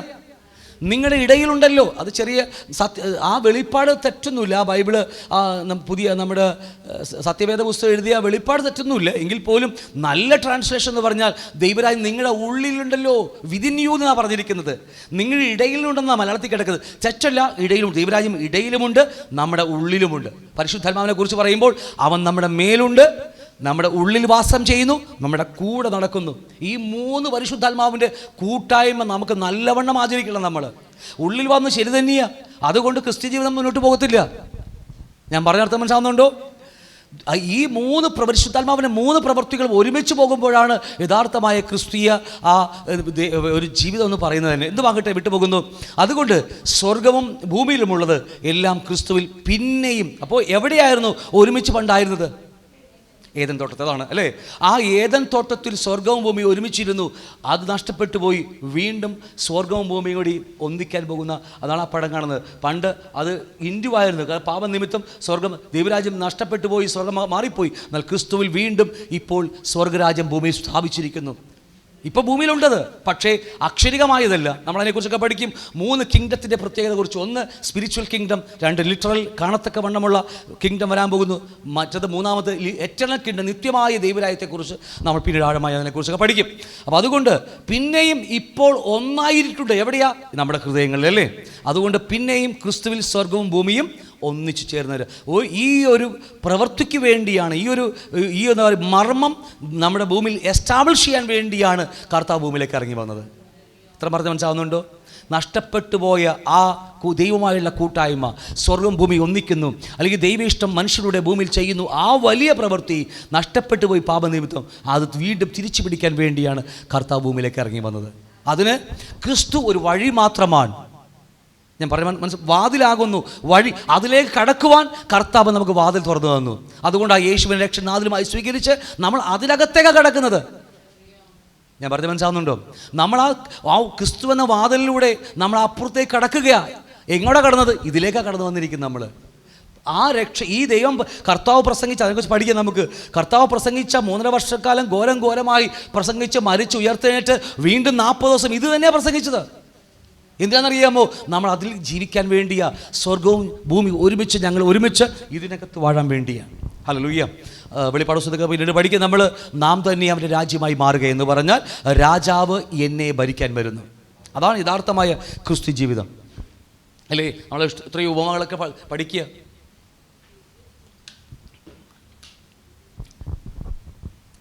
ഏതെൻ തോട്ടത്തിൽ ആ സ്വർഗവും ഭൂമിയും ഒന്നിച്ചായിരുന്നു എന്ന കാര്യം മറന്നു പോകരുത്. നമുക്കറിയാം, ഇപ്പോൾ വായിച്ചത് എഫേസ്യർ 1:10. അത് സ്വർഗത്തിലുള്ളതും ഭൂമിയിലുള്ളതും പിന്നെ എല്ലാം പിന്നെയും അല്ലേ ക്രിസ്തുവിൽ ഒന്നായി ചേർക്ക എന്നിങ്ങനെ കാലസമ്പൂർണ്ണയിലെ വ്യവസ്ഥക്കായിക്കൊണ്ട് തന്നെ ആ മർമ്മം നമ്മളോട് അറിയിച്ചു തന്നു. എന്നാൽ കൊലോസ്യർ 1:20 ആ വാക്ക് വീണ്ടും നമുക്ക് കാണാൻ കഴിയും. കൊലോസ്യർ 1:20 വാക്യം 20, അവൻ ക്രൂശിൽ ചൊരിഞ്ഞ രക്തം കൊണ്ട് അവൻ മുഖാന്തരം സമാധാനമുണ്ടാക്കി. നോക്കിയേ, വേണ്ട, ഇതെല്ലാം വാക്കുകളൊക്കെ ഒന്ന് ഞാൻ പറയാം. ഭൂമിയിലുള്ളതോ സ്വർഗത്തിലുള്ളതോ സകലത്തെയും അവനെ കൊണ്ട് തന്നോട് നിരപ്പിക്കുവാൻ പിതാവിന് പ്രസാദം തോന്നി. തന്നോടെന്ന് പറഞ്ഞാൽ ആരോടാ? തന്നോടെന്ന് പറഞ്ഞാൽ ആ വാക്ക് അതാരാ വ്യക്തി? ക്രിസ്തുവിനോടെ നമ്മെ നിരപ്പിക്കുവാൻ ദൈവത്തിന് പ്രസാദം തോന്നി. ആ പ്രസാദത്തിൻ്റെ ഭാഗവാക്കുകളാണ് നമ്മൾ ഓരോരുത്തരും. നമ്മളെയൊക്കെ കർത്താവ് സ്നേഹിച്ചെന്ന് പറഞ്ഞാൽ ഈ ആർക്കും വേണ്ട അതല്ലേ, എല്ലാവരും ത്യജിക്കപ്പെട്ട് ഒരു വിദ്യാഭ്യാസമില്ല, കാണാനും കൊള്ളത്തില്ല, ഒരു ഭംഗിയില്ലാത്ത ലോകത്തിൽ കളയപ്പെട്ട നമ്മളെയൊക്കെ കർത്താവ് സ്വർഗം കണ്ടു എന്നൊക്കെ പറഞ്ഞാൽ പിന്നെ അപ്പുറത്തേക്ക് വരെ ചിന്തിക്കാനുണ്ടോ? ആ ഒരു വെളിപ്പാടിലേക്ക് നമ്മുടെ ജീവിതം മാറ്റപ്പെടുക. അതുകൊണ്ട് ക്രൂശിൽ ചൊരിഞ്ഞ രക്തം കൊണ്ട്, എഫേസ്യ ലേഖനത്തിൽ അവിടെ എഴുതുമ്പോൾ ആ ഒരു വാക്ക് അവിടെ ഇല്ലെങ്കിലും കൊലോസ്യ ലേഖനത്തിൽ പൗലോസ് ആ വാക്ക് എഴുതുമ്പോൾ അവിടെ പറയാ, ക്രൂശിൽ ചൊരിഞ്ഞ രക്തം കൊണ്ടാണ് അവൻ നമ്മെ സ്വർഗവുമായി നിരപ്പിച്ചത്. എന്നെ ആ വാതിൽ കൂടി, ക്രിസ്തുവെന്ന വാതിലൂടെ എന്നെ അകത്തെ കിടത്തിയത് ഈ യേശു ക്രിസ്തുവിൻ്റെ രക്തം, ജീവൻ രക്തമുഖാന്തരമാണ്. നമ്മളൊക്കെ യേശു രക്തത്തെക്കുറിച്ചൊക്കെ പറയാറില്ലേ അല്ലേ? റോട്ടിലൂടെ പോകുമ്പോൾ അല്ലെ എന്തെങ്കിലും പറയും, എന്തെങ്കിലും പേടി വരുമ്പോഴൊക്കെ രക്തം ചെയ്യുന്നൊക്കെ പറയാറില്ല നമ്മൾ. സത്യത്തിൽ രക്തം എന്താണെന്നൊക്കെ നമ്മൾ പിന്നീട് പഠിക്കണം. രക്തം എന്ന് പറഞ്ഞാൽ വെറുതെ രക്തം പറഞ്ഞ് ഈ ഓം ഗ്രീ എന്നൊക്കെ പറയുന്ന പരിപാടിയല്ല ഇത്. രക്തം എന്ന് പറഞ്ഞാൽ ഒരു ജീവൻ കൊടുക്കുകയത്. രക്തം എന്ന് പറയും, നമ്മൾ രക്തം എന്നൊക്കെ പറയാറുണ്ട്. നമ്മൾ പേടി വരുമ്പോഴും അല്ലേ, ഏതെങ്കിലും ഭൂതങ്ങളെ പുറത്താക്കുമ്പോൾ നമ്മൾ രക്തം എന്നൊക്കെ പറയും. പക്ഷെ എന്താണ് രക്തത്തിൻ്റെ അർത്ഥം? ഒരു ജീവനാണ് കൊടുത്തത് ദൈവം, കർത്താവ് അല്ലേ. ആ രക്തം 4 സ്ഥലങ്ങളിലേക്ക് പോയി. അത് വേറെ കാര്യം, നമ്മൾ ആഴമായി എപ്പോഴും സമയം കിട്ടിയാൽ പഠിക്കാം. ആ രക്തത്തിൻ്റെ മഹത്വം നമ്മൾ അറിഞ്ഞിരിക്കണം, എങ്കിലേ നമുക്ക് ഈ ക്രിസ്തു ജീവിതമൊക്കെ ഓട്ടമോടി തീർക്കാൻ കഴിയത്തുള്ളൂ. അതുകൊണ്ട് അവൻ ക്രൂശിൽ ചൊരിഞ്ഞ രക്തം കൊണ്ട് അവൻ മുഖാന്തരം ക്രിസ്തുവിലൂടെ സമാധാനമുണ്ടാക്കി. എന്ത് സമാധാനമാ? ഹൃദയത്തിൽ സമാധാനമല്ല. ഈ സമാധാനത്തിന് അർത്ഥം എന്ന് പറഞ്ഞാൽ സ്വർഗവും ഞാൻ, ദൈവവും ഞാൻ തമ്മിൽ ശത്രുതയിലായിരുന്നു. ഞാൻ പറഞ്ഞ മനസ്സിലാവുന്നുണ്ടോ? പണ്ട് ഞാനും സ്വർഗത്തിലെ ദൈവം തമ്മിൽ ശത്രുതയിലായിരുന്നു. എൻ്റെ പൂർവ്വപിതാവായ ആദം പാപം ചെയ്തപ്പോൾ ഞങ്ങൾ തമ്മിൽ വേർപെട്ടുപോയി. ഞാൻ ലോകത്തിൽ മറ്റ് ദൈവങ്ങളെ ആരാധിക്കുമ്പോൾ, സേവിക്കുമ്പോൾ ഞാൻ ദൈവത്തോട് ശത്രുതയിലായിരുന്നു. ഞാൻ പറഞ്ഞ മനസ്സിലാവുന്നുണ്ടോ? എൻ്റെ പ്രവൃത്തികൾക്ക് ദൈവത്തിന് ശത്രുവായിരുന്നു. പക്ഷേ ക്രിസ്തു മുഖാന്തരം എന്നെയും ദൈവത്തെയും തമ്മിൽ സമാധാനത്തിലാക്കി എന്ന് പറഞ്ഞാൽ ശത്രുത നീക്കിയിട്ട് എന്നെയും ദൈവത്തെയും ഒന്നാക്കി ചേർത്തു. അതാണ് അവർ എന്നിട്ട് പറയുക, അത് എന്തിനു വേണ്ടി ഒന്നാക്കിയത്? ക്രിസ്തു കാൽവരി ക്രൂശിലെ യാഗത്തിലൂടെ എൻ്റെ പാപത്തെ ചുമന്നിട്ട് അവൻ എനിക്ക് പകരക്കാരനായി ക്രൂശിൽ മരിച്ച് എന്നെ അവൻ എൻ്റെ പാപത്തിൽ നിന്ന് ഫ്രീ ആക്കുമ്പോൾ, എന്നെയും ദൈവത്തെയും പിതാവിനെയും തമ്മിൽ ചേർക്കുമ്പോൾ എന്തിനു വേണ്ടിയാ ക്രിസ്തു അത് ചെയ്തത്? കർത്താവ് എനിക്ക് വേണ്ടി ഇപ്പോൾ 2000 വർഷങ്ങൾക്ക് മുമ്പ്, ഞാൻ വിശ്വസിക്കുക എൻ്റെ കർത്താവ് 2000 വർഷങ്ങൾക്ക് മുമ്പ് എൻ്റെ പാപത്തിന് വേണ്ടി ഭൂമിയിലേക്ക് ഇറങ്ങി വന്ന് എൻ്റെ പാപത്തെ അവൻ ചുമന്ന് ഞാൻ അനുഭവിക്കേണ്ട മരണശിക്ഷയ, ആ നരകശിക്ഷ എനിക്ക് പകരമായി കർത്താവ് അനുഭവിച്ച് അവൻ എനിക്ക് പകരക്കാരനായി മരിച്ചു. ഞാൻ പറഞ്ഞത് മനസ്സിലാവുന്നുണ്ടോ? എന്തിനാ മരിച്ചത്? എന്നെയും ദൈവത്തെയും ഒന്നാക്കാൻ വേണ്ടിയല്ലേ? അങ്ങനെയല്ലേ? സമാധാനത്തിലാക്കി. എന്തിനു വേണ്ടി അത് സമാധാനമാക്കിയത്? സ്വർഗത്തിലും ഭൂമിയിലുമുള്ളതും ആ സ്വർഗം എന്നിലൂടെ ഭൂമി നടപ്പാക്കാൻ വേണ്ടിയാ. സ്വർഗീയ ഇഷ്ടങ്ങൾ, പിതാവിൻ്റെ മനസ്സ്, പിതാവിൻ്റെ ഹിതങ്ങൾ എന്നിലൂടെ ഈ ഭൂമി നടപ്പാക്കാൻ വേണ്ടിയാ. നമുക്ക് സമയം കിട്ടിയ പിന്നീട് പഠിക്കും. പ്രാർത്ഥന പഠിപ്പിക്കുമ്പോൾ സ്വർഗസ്വനായ എൻ്റെ പിതാവേ അവിടുത്തെ നാമം പൂജിതമാകുന്നൊക്കെ അല്ലേ, വേറെ വാക്കല്ലേ, വിശുദ്ധീകരിക്കപ്പെടണമേ, വേർതിരിക്കപ്പെടണമേ. 2, അവിടുത്തെ രാജ്യം വരണമേ. 3, അവിടുത്തെ ഇഷ്ടം സ്വർഗത്തിലെ പോലെ ഭൂമിയിൽ. ആര് കൊണ്ടുവരുമെന്ന് ഈ പറഞ്ഞിരിക്കുന്നത്? ഗവൺമെൻറ്റാണ്. നിങ്ങൾ എന്താ വിചാരിച്ച ഗവൺമെൻറ് കൊണ്ടുവരുമോ? മോദിക്ക് വേണ്ടി പ്രാർത്ഥിക്കും, മോദി ഇപ്പോൾ രാജ്യം കൊണ്ടുവരുമെന്ന് വിചാരിക്കുക? ഒരിക്കലുമില്ല. ആ പ്രാർത്ഥന, ആ 3 വാക്യം എന്നിലൂടെ നിങ്ങളിലൂടെ ചെയ്യാൻ വേണ്ടിയ കർത്താവ് വിളിച്ചിരിക്കുന്നത്. ഞാൻ അതിനെക്കുറിച്ച് പിന്നെ ആഴമായി എടുക്കും. നമ്മുടെ വിചാരം ഗവൺമെൻറ് കൊണ്ടുവരിക ഒന്നുമല്ല. നമ്മളെ എന്തിനാണ് വിളിച്ചിരുന്നത്? നമ്മളെ അവൻ ജീവൻ കൊടുത്ത് രക്തം കൊടുത്ത് നമ്മളെ വിലക്ക് വാങ്ങി സ്വർഗത്തിലുള്ള ഭൂമിയിലേക്ക് പിന്നെ നിരപ്പിക്കുവാൻ അതിനിടയിൽ നമ്മൾ നിർത്തിയെങ്കിൽ, ക്രിസ്തുവിൽ നിർത്തിയെങ്കിൽ എന്തിനു വേണ്ടിയാ? നമ്മൾ വന്ന് കൈയടിച്ച് പോകുന്നതുകൊണ്ട് ഒന്നും നടക്കത്തില്ല സഹോദരങ്ങളെ. ഒരുപാട് കാര്യങ്ങൾ ക്രിസ്തു നമുക്ക് വേണ്ടി ചെയ്യാൻ വേണ്ടി ഇവിടെ വെച്ചിരിക്കുക. ആ കിങ്ഡത്തിനകത്ത് നാം പ്രജകളാണ്, ദാസന്മാരാണ് നാം എല്ലാവരും. കിങ്ഡം എന്ന് പറഞ്ഞാൽ നാം പഠിച്ചു, അതൊരു ഹെവൻലി ഫാമിലിയാണ്. അതവിടെ നിൽക്കട്ടെ, നമുക്ക് ആഴമായതിനെക്കുറിച്ചൊക്കെ അറിയാം. കഴിഞ്ഞ ഒരു വർഷത്തിൽ കൂടുതൽ ഞാൻ അതുമാത്രം പ്രസംഗിച്ചത്. ദൈവം നമ്മെ വിളിച്ചത് അവൻ്റെ മകനുമായി തീരാൻ വേണ്ടിയാണ്. അതുതന്നെയാണ് തിരിച്ചും മറിച്ച് ഞാൻ പറഞ്ഞത്. ആ ഒരു വെളിപ്പാട് കയറിയാൽ മാത്രം മതിയെന്ന്. പക്ഷേ കിങ്ഡത്തിനകത്ത് മറ്റൊന്നും കൂടിയുണ്ട്, ഗവൺമെൻറ്. ആ ഗവൺമെൻറ്റിനകത്ത് ഞാൻ പ്രജയാണ്. പ്രജ എന്ന് പറഞ്ഞാൽ മനസ്സിലാവില്ലേ? അവിടെ ഞാൻ ദാസനാണ്. അവിടെ എനിക്കൊരു പ്രവൃത്തിയുണ്ട്. ആ ഗവൺമെൻറ് കീഴിൽ എനിക്കൊരു പ്രവൃത്തിയുണ്ട്. ആ രാജ്യം എന്നെ ഭരിച്ചുകൊണ്ട് ആ രാജ്യത്തിൻ്റെ ഒരു പ്രജയായി എനിക്ക് ഒരുപാട് ദാസനായി ചെയ്യേണ്ട കാര്യങ്ങൾ ഇഷ്ടം പോലെയുണ്ട് ഇവിടെ. അതിലൊന്നാണ് എൻ്റെ പിതാവിലൂടെ ആത്തിലൂടെ നഷ്ടപ്പെട്ടു പോയ ആ സിംഹാസനം തിരിച്ചു പിടിക്കുക. അവന് പർപ്പസ് ഓഫ് ദ ചർച്ച് എന്നൊക്കെ പറഞ്ഞാൽ ഒരുപാട് കാര്യമുണ്ട്. ഈ മത്തായി സുവിശേഷഭാഗം 28-ാം അധ്യായം, നിങ്ങൾ പുറപ്പെട്ടു പോയി അല്ലേ, ആ പുത്രൻ്റെ പരിശുദ്ധ നാമത്തിൽ സ്ഥാനപ്പെടുത്തി അല്ലേ വിശ്വസിക്കുന്നവരെ. നമുക്ക് അത് മാത്രമേ അറിയത്തുള്ളൂ. എന്നിട്ടെന്താ, അവരും നരകത്തിലേക്ക് പോകും, നമ്മൾ നരകത്തിലേക്ക് ഒരുമിച്ച് പോവുകയാണ്. എന്നെ കർത്താവ് എന്ന് വിളിക്കുന്നവരും അല്ലേ പിതാവിനെ. നിങ്ങളോ ദൈവരാജ്യത്തിൽ കിടക്കുന്നില്ലെങ്കിൽ കടലും കടന്ന് നിങ്ങൾ അനേകരെ മഹത്വം ചേർക്കുന്നു. ഞാൻ പറഞ്ഞ് മനസ്സാവുന്നുണ്ടോ? കുറ്റപ്പെടുത്തിയതല്ല കേട്ടോ, ഒന്നും വിചാരിച്ചേക്കരുത്. കരയും കടന്ന് ആൾക്കാരെ മതത്തിൽ ചേർത്തിട്ട് എങ്ങോട്ട് പോകുമെന്നറിയാതെ നമ്മൾ ജീവിക്കുന്നു. ഹല്ലേലൂയ. അതുപോലെ ആ കാര്യങ്ങൾ വളരെ ശ്രദ്ധയോടെ നമ്മൾ മുന്നോട്ട് പോകുക. അപ്പോൾ ഇവിടെ പറയുന്നു, ക്രൂശിൽ ചൊരിഞ്ഞ രക്തം കൊണ്ട് അവൻ മുഖാന്തരം സമാധാനമുണ്ടാക്കി, ഭൂമിയിലുള്ളതോ സ്വർഗത്തിലുള്ളതോ സകലത്തെയും അവനെക്കൊണ്ട് തന്നോട് നിരപ്പിക്കുവാൻ പിതാവിന് പ്രസാദം തോന്നി. അത് പറയാൻ വേണ്ടി ആ ക്രിസ്തു സ്വർഗം വിട്ട് ഭൂമിയിലേക്ക് ഇറങ്ങി വന്നത്. ഹല്ലേലൂയ. കർത്താവ് വന്നപ്പോൾ ഒരുപാട് കാര്യം ചെയ്തു. രോഗികളെ സൗഖ്യമാക്കി, ഭൂതങ്ങളെ പുറത്താക്കിയല്ലേ, മരിച്ചവ ഉയർപ്പിച്ചു. നമ്മൾ കണ്ടത് മുഴുവനും യേശുവിനെ ശ്രദ്ധിച്ച് നോക്കിയപ്പോൾ നമ്മൾ കണ്ടത് ആ കാര്യമാണ്. പക്ഷേ വന്നത് പ്രസംഗിച്ചതെന്നാണ് പലപ്പോഴും നമുക്ക് പരിശോധിക്കാൻ നമുക്ക് സമയം കിട്ടിയില്ല. നമുക്ക് അവിടെയെല്ലാം നമ്മുടെ സ്വയമാണ് പൊങ്ങി വന്നത്. നമ്മൾ ആ കർത്താവ് ജീവിച്ചോളെ എനിക്കും ജീവിക്കണം എന്ന് പറയും. പക്ഷേ അവൻ ജീവിച്ചത് അതല്ല, അങ്ങനെയല്ല. അവൻ്റെ പ്രവൃത്തിയാണത്. ജീവിതം വേറേതാ. ക്രിസ്തുവിൻ്റെ ജീവിതം അതല്ല, അത് അവൻ്റെ പ്രവൃത്തികൾ മാത്രമാണ്. എൻ്റെ വാക്കുകൾ നിങ്ങൾ തിരിച്ചും മറിച്ചും നോക്കണം. അവൻ്റെ പ്രവൃത്തികൾ, ആ ജീവിതം അതല്ല. ജീവിതം ആരും കണ്ടിട്ടില്ല. ക്രിസ്തുവിൻ്റെ ജീവിതം അത് അകത്തളക്കളിൽ നടക്കുന്ന കാര്യമാണ്. വെളുപ്പാങ്കാലത്ത് ഇരുട്ടുള്ളപ്പോൾ പോകും അല്ലേ, രാത്രി എല്ലാവരും ഉറങ്ങിക്കഴിഞ്ഞ് ഇറങ്ങി വരുന്ന പരിപാടി. മനസ്സിലായോ? ഒരു പിതാവുമായുള്ള ഗാഢമായ ബന്ധം, അവിടെയാണ് സകലം സംഭവിക്കുന്നത്. അതാണ് ഈ പകൽ സമയത്ത് മുഴുവനും, ഈ ഭൂമിയിൽ നടക്കുന്ന കാര്യങ്ങൾ മുഴുവനും. പിതാവുമായുള്ള ആ റിലേഷൻഷിപ്പിൽ നിന്ന് വരുന്ന ആ കേൾക്കുന്ന കാര്യങ്ങളാണ് അവൻ പകൽ സമയത്ത് ലോകത്തോട് വിളിച്ചു പറയുന്നത്.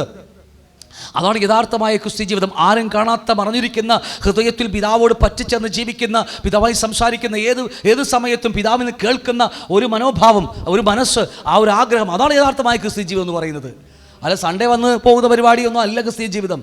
അകത്തെപ്പോഴും പരിശുദ്ധാത്മാവ്, എങ്ങനെ വേണമെങ്കിൽ വ്യാഖ്യാനിക്കാം നമുക്ക്, ആ പരിശുദ്ധാത്മാവുമായുള്ള ചേർന്നുള്ള ജീവിതം. ഞാൻ പറഞ്ഞ് മനസ്സിലാവുന്നുണ്ടോ?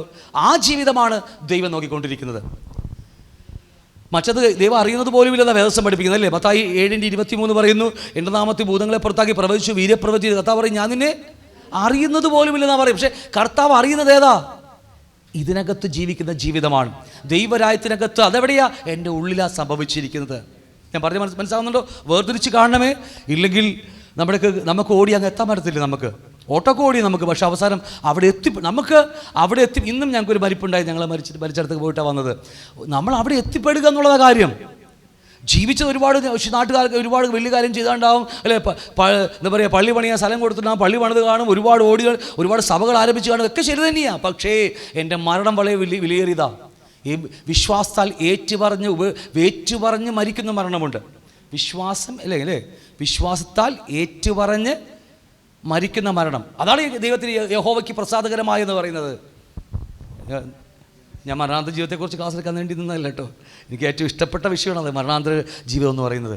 വളരെ വളരെ രസമായ ജീവിതമാണ്. നമുക്ക് അതൊക്കെയാണ് നമ്മുടെ അകത്ത് വളരെ സന്തോഷം ഉളവാക്കി തീർക്കുന്നത്. എന്തുമാകട്ടെ, എന്താ പറയുക, മുമ്പേ ദുഷ്പ്രവർത്തികളാൽ മനസ്സുകൊണ്ട് അകന്നവരും ശത്രുക്കളുമായിരുന്ന നിങ്ങളെ അവൻ്റെ മുമ്പിൽ വിശുദ്ധരും നിഷ്കളങ്കരും കുറ്റമില്ലാത്തവരുമായി നിർത്തേണ്ടതിന് അവൻ ഇപ്പോൾ തൻ്റെ ജഡശരീരത്തിൽ തൻ്റെ മരണത്താൽ നിരപ്പിച്ചു പോകുന്ന. നാം എന്തിനു വേണ്ടി നിരപ്പിച്ചത്?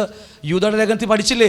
ലാസ്റ്റ് 25 24 വാക്യോ യൂദയുടെ ലേഖനത്തിൽ അവസാന വാക്കില്ലേ, 24-25 വാക്യേ ഉള്ളൂ. ആ ലാസ്റ്റ് പറയുക, നമ്മളെ എങ്ങനെയാണ് വായിച്ചത്? വാക്യം വായിച്ച്, നമ്മുടെ ദൈവസ്ഥാനം നിഷ്കളങ്കമായി വായിച്ചു.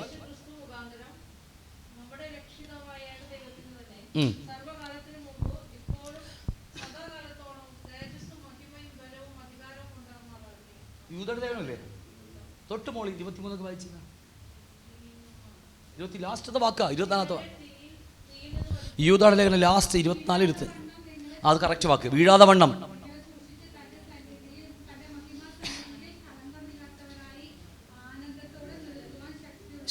അതെ അതെ, ആ ഒരൊറ്റ വാക്കാണ്. ആ വാക്കാണ് ഈ ലേഖനങ്ങൾ മുഴുവനും പഠിപ്പിക്കുന്നത്. നമ്മെ അവൻ്റെ സന്നിധി നിർത്തുന്ന ദിവസമുണ്ട്.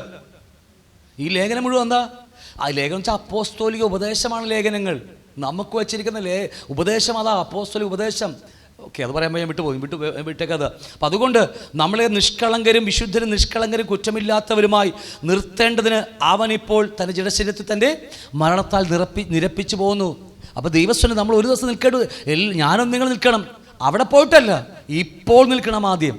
അതാണ് അവിടെ പോയി നിൽക്കാന്നൊക്കെ പറഞ്ഞു പോകും. പക്ഷെ അത് വേറെ കാര്യം. നിൽക്കോ നിൽക്കാതിരിക്കോ അത് വേറെ കാര്യം. പക്ഷേ ഇപ്പോൾ ഇന്ന് ദൈവസ്ഥൻ നിൽക്കുന്നുണ്ടോ? ആ സ്വരം കേൾക്കാൻ കഴിയുന്നുണ്ടോ? എനിക്ക് ആ പിതാവുമായുള്ള ഗാഢമായ ബന്ധമുണ്ടോ? പരിശുദ്ധന്മാവിനെ ദുഃഖിപ്പിക്കാതെ എൻ്റെ അകത്തൊരു ജീവിതമുണ്ടോ? പാപത്തോട് വെറുക്കുന്ന മനോഭാവം എനിക്കുണ്ടോ? അല്ലേ? വിശുദ്ധന്മാരെ ചേർത്ത് പിടിക്കുന്ന കർത്താവിനെ വിളി മറ്റുള്ളവരെ ശ്രേഷ്ഠന്മാരായി എണ്ണുന്ന ഒരു ജീവിതം എൻ്റെ അകത്ത് ഇപ്പോഴുണ്ടോ? അതൊക്കെയാണ് നമ്മൾ പരിശോധിക്കേണ്ടത്. അവിടെ പോയിട്ട് നിൽക്കുന്ന കാര്യമല്ല, അത് നല്ല കാര്യമാണ്. പക്ഷേ ഇപ്പോൾ നിൽക്കുന്നവരെ അവിടെ നിൽക്കാൻ കഴിയത്തുള്ളൂ. അതുകൊണ്ട് ഈ ക്രിസ്ത്യ ജീവിതം വളരെ ശ്രദ്ധിച്ച് ഓടേണ്ട കാര്യമാണെന്ന കാര്യം മറന്നു പോകരുത്. അതുകൊണ്ട് ഞാൻ വിട്ടുപോകുന്നു. സ്വർഗവും ഭൂമിയും നമുക്കറിയാം, സ്വർഗവും ഭൂമിയും നിരപ്പിക്കുക എന്നുള്ളതാണ്. സ്വർഗം യഹോവയുടെ സിംഹാസനം. 115 സങ്കീർത്തനം പറയുന്നു, സ്വർഗം യഹോവയുടെ സ്വർഗമാകുന്നു, ഭൂമി അത് അവൻ മനുഷ്യർക്ക് കൊടുത്തിരിക്കുന്നത്. അപ്പോൾ സ്വർഗം യഹോവയുടെ സ്വർഗമാണ്, ഭൂമിയെ മാത്രമാണ് ദൈവം മനുഷ്യർക്ക് കൊടുത്തിരിക്കുന്നത്. നമ്മളതുകൊണ്ട് ചന്ദ്രനിൽ പോയാലും അല്ലേ, വ്യാഴത്തിൽ നെപ്റ്റ്യൂൺ, പ്ലോട്ടോ എന്നൊക്കെ പറഞ്ഞാൽ സുറാനിമിസ് എന്നൊക്കെ പറഞ്ഞ് പണ്ട് സ്കൂളിൽ പഠിച്ചതാണ്. എത്ര വലിയ ഗ്രഹങ്ങളിൽ പോയാലും കർത്താവ് പറയും, താഴെ ഇറങ്ങി ഞാൻ ഇവിടെ കൊണ്ടുവരും അല്ലേ.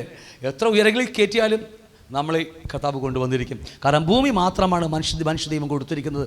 നമ്മൾ എത്ര ചന്ദ്രനിൽ കൂടുകൂട്ടാൻ നോക്കിയാലും, റെസ്റ്റോറൻറ്റ് ആരംഭിക്കാൻ നോക്കിയാലും അല്ലേ, ഇവിടുന്ന് അവിടെ വസ്ത്രം ഒരുക്കാൻ നോക്കിയാലും ഒരിക്കലും മനുഷ്യന് സാധ്യമല്ല. നമുക്കിപ്പോൾ തോന്നും ശാസ്ത്രമൊക്കെ അങ്ങ് വളർന്ന് അങ്ങ് ചന്ദ്രനിൽ വരെ ആൾക്കാരെ കയറ്റിവിടാൻ നോക്കുന്നുണ്ട്. ശരി തന്നെ, ആൾക്കാർ പോകുന്നുണ്ടില്ല എന്നൊന്നും പോകുന്നില്ല, വചനം പറയുന്നുണ്ട് പോകുമെന്നൊക്കെ.